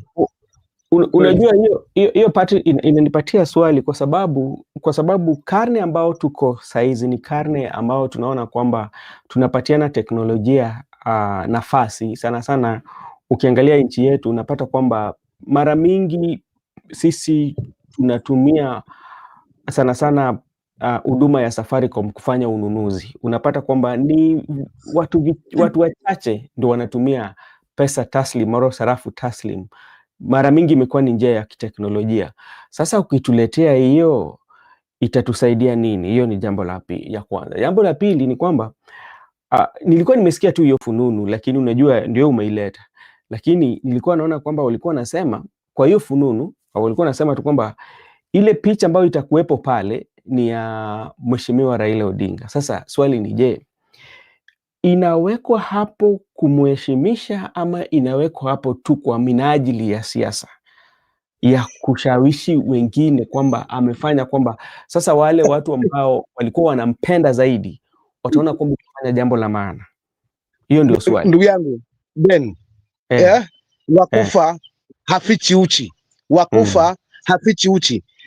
Tumeona state funeral haikufanya kazi. Unataka kumeza pia na chama kingine kwa sababu ni muasisi, haijafanya kazi. Nao ni hii noti 5,000 ikibandikwa sura la angalau jamaa pia nao angalau inaweza fanya kazi. Lakini ndugu yangu, mfamaji siku zote haachi kutapatapa. Hatuna haja na hii, maana hiki ni chambo tu, angalau walu angalau watajisifia. Lakini je, tujiulize kikatiba, sarafu na picha ya mtu ni haki kikatiba? Na je, itawezekana hili kikatiba na kubandika sura ya mheshimiwa hayati mwenda zake baba Raila Odinga? Kikatiba je, ni sawa? Labda mnijibu kwa hilo, mnitoe kutu za masikio hapa, taka za masikio kabla tufunge. Ndio swali nilikuwa nauliza, kwa sababu mimi pia nilikuwa nauliza, ni fununu tu nilisikia nikajiuliza, faida yake ni gani? Kwa sababu unataka kufurahisha watu ama kuna jambo ukitaka kujua kitu moja kwa UDA ama Kenya Kwanza kunaga fununu. Kama unasikia hiyo kitu inatoka ni kitu wanafikiria. Hakunaga fununu kwa UDA. Hiyo ni kitu wanafikiria. Lakini vile kakangu amesema msimamo kwamba state funeral haikufanya kazi. Chama kumeza haikufanya kazi. Kugawanisha chama ya ODM haikufanya kazi. Sasa ile kitu imebakia ni atengeneze noti ambayo imeandikwa Baba Raila Amolo Odinga na ile stadium ya Talanta iitwe Baba Raila Amolo Odinga Stadium. So hiyo ndio tu kitu Ruto amebakia nayo ya kucheza na hizo ndizo kadi amebakia nazo za kuchezea watu wa kutoka the Lake region. Okay. Babu yangu aliniambia hapa akinifunza wakati unajua tulikuwa tunakoka moto. Unaelewa? Aliniambia maneno mengi. Basi ulifanya debe likawashinda daima. Maneno mengi. Ulifanya debe likawashinda daima. Na ni kweli kwa sababu sasa kila maneno amezungumza, kila rangi amejaribu kuipend, lakini haijakuwa na mashiko, haijakubalika. Yani yeye hajakubalika. Pili, unajua kila kiongozi ana sifa yake. Tumpe sifa yake in terms na masuala na mobilization, in terms na njia za shortcut, lakini ni swala la uongozi halikuwepo tangia awali ndani yake. So ndio maana mpaka muda huu tunashangaa na tunashangazwa na mengi, kwa sababu bado tuko katika kampeni, hatujakuwa katika huduma kwa mwananchi, na ndio kitu ambacho mwananchi baada ya kura anategemea huduma kwa kuangalia kiongozi wake na manifesto ambayo amekuwa nayo. Hebu tujiulize, manifesto ya UDA ya bottom up ni mara ya mwisho kusikia the word bottom up ni lini? Mimi nitakwambia hapo kakangu bwana, kwa sababu hapa naweza nikachemka na tukashinda hapa na haya maswala nyeti yananipa kichefchef na kizungumkuti ndani ya moyo wangu. Asante. Okay, asante sana ndugu yangu, tulia. Kesho bado tuko na siku, tutazungumzia hayo kwa sababu unajua kuna vitu ambazo labda wanasiasa wanatumia sana sana kuwadaa wananchi ili wakupatie picha ama kalenda kukuambia kwamba pali ambapo tunaenda ni karibu sana. So ni kama mwananchi inafaa upige utafiti na uipige darubini ujue hii kama haiendi. Hamed Abdalla sema Hamed Abdalla, asante sana, karibu sana kuingia katika kipindi chetu. Na mimi huwa kila wakati nasema kwamba mpiga kura lazima amakinike na achunge hoja ambayo mwanasiasa anakupatia. Kama umeona hoja ambayo ni hoja ambazo ni hoja ambayo unaona kama zinaweza badilisha maisha, then inafaa umpigie kura. Lakini tusiwe tu watu ambao wanapiga kura kwa hisia. Hiyo ndio kitu ambacho imetukosesha sana. 5K not ought to be just for award, not legal tender. Remember, we had it in the past, coins just for memorial function, not legal tender. In US there is $2, but not in production anymore. Okay, that's okay. So to my friends who and my panelists who have been here with me for almost 2-3 hours, let me take this opportunity to thank everyone, including Father Dan, Muhammad, Abdallah. Thank you so much. We have Tony Lalan. Thank you so much. We have also Midorash. Thank you so much. And everyone, thank you so much. And to my brothers Musimamo and Joseph, thank you so much. Tomorrow I will be having also discussion in the evening from 7 p.m. Is it 7? From 6:45 p.m. to around 8:30. If you find time, you are most welcome to join so that we can have a conversation. Thank you so much, and may God bless you all. Ni kesho ama ni jioni? Jioni kama ndugu yangu atakuwa na nafasi. Jioni sitakuwa na nafasi. Ndugu yangu Makubura atakuwa na nafasi, atakuja. Kama hatakuwepo, sasa mimi nitakuja Monday. Nikuja Monday jioni. Okay, sawa sawa. Boni, tukiwashe mkuu. Tukiwasheni mkuu. Asante sana, ndajaribu kadri niwezavyo. Asante sana Joseph. That's my brother. Si uko sawa, then tomorrow we can meet tomorrow to discuss the ones for Sunday during. We'll meet on Monday. I'll be having, maybe Makubura will be having show tomorrow, but to me today, not tomorrow. Tomorrow I'll be having show, but Makubura will be having the show today in the evening if he finds time. But we can meet on Monday so that we can continue with the conversation. But there's a guy who told you why you are not reading the comments. I tend to put them on the, share them on the, you see like I've changed, you see like alikasirika naye akasema, so you say so yes, so Ben, so tuseme Ben hautatusomea please. Okay, Paul, I take that my brother. I will make sure that every day I will be reading the comments. Sorry about that one today, and I hope find it in your heart to forgive me. I will not make that mistake again, and may God bless you all. Thank you so much, Mr. Joseph and Mr. Msimamo, for tuning in the show. All right. Okay, thank you so much. Let me see what can happen here. All right, Joseph.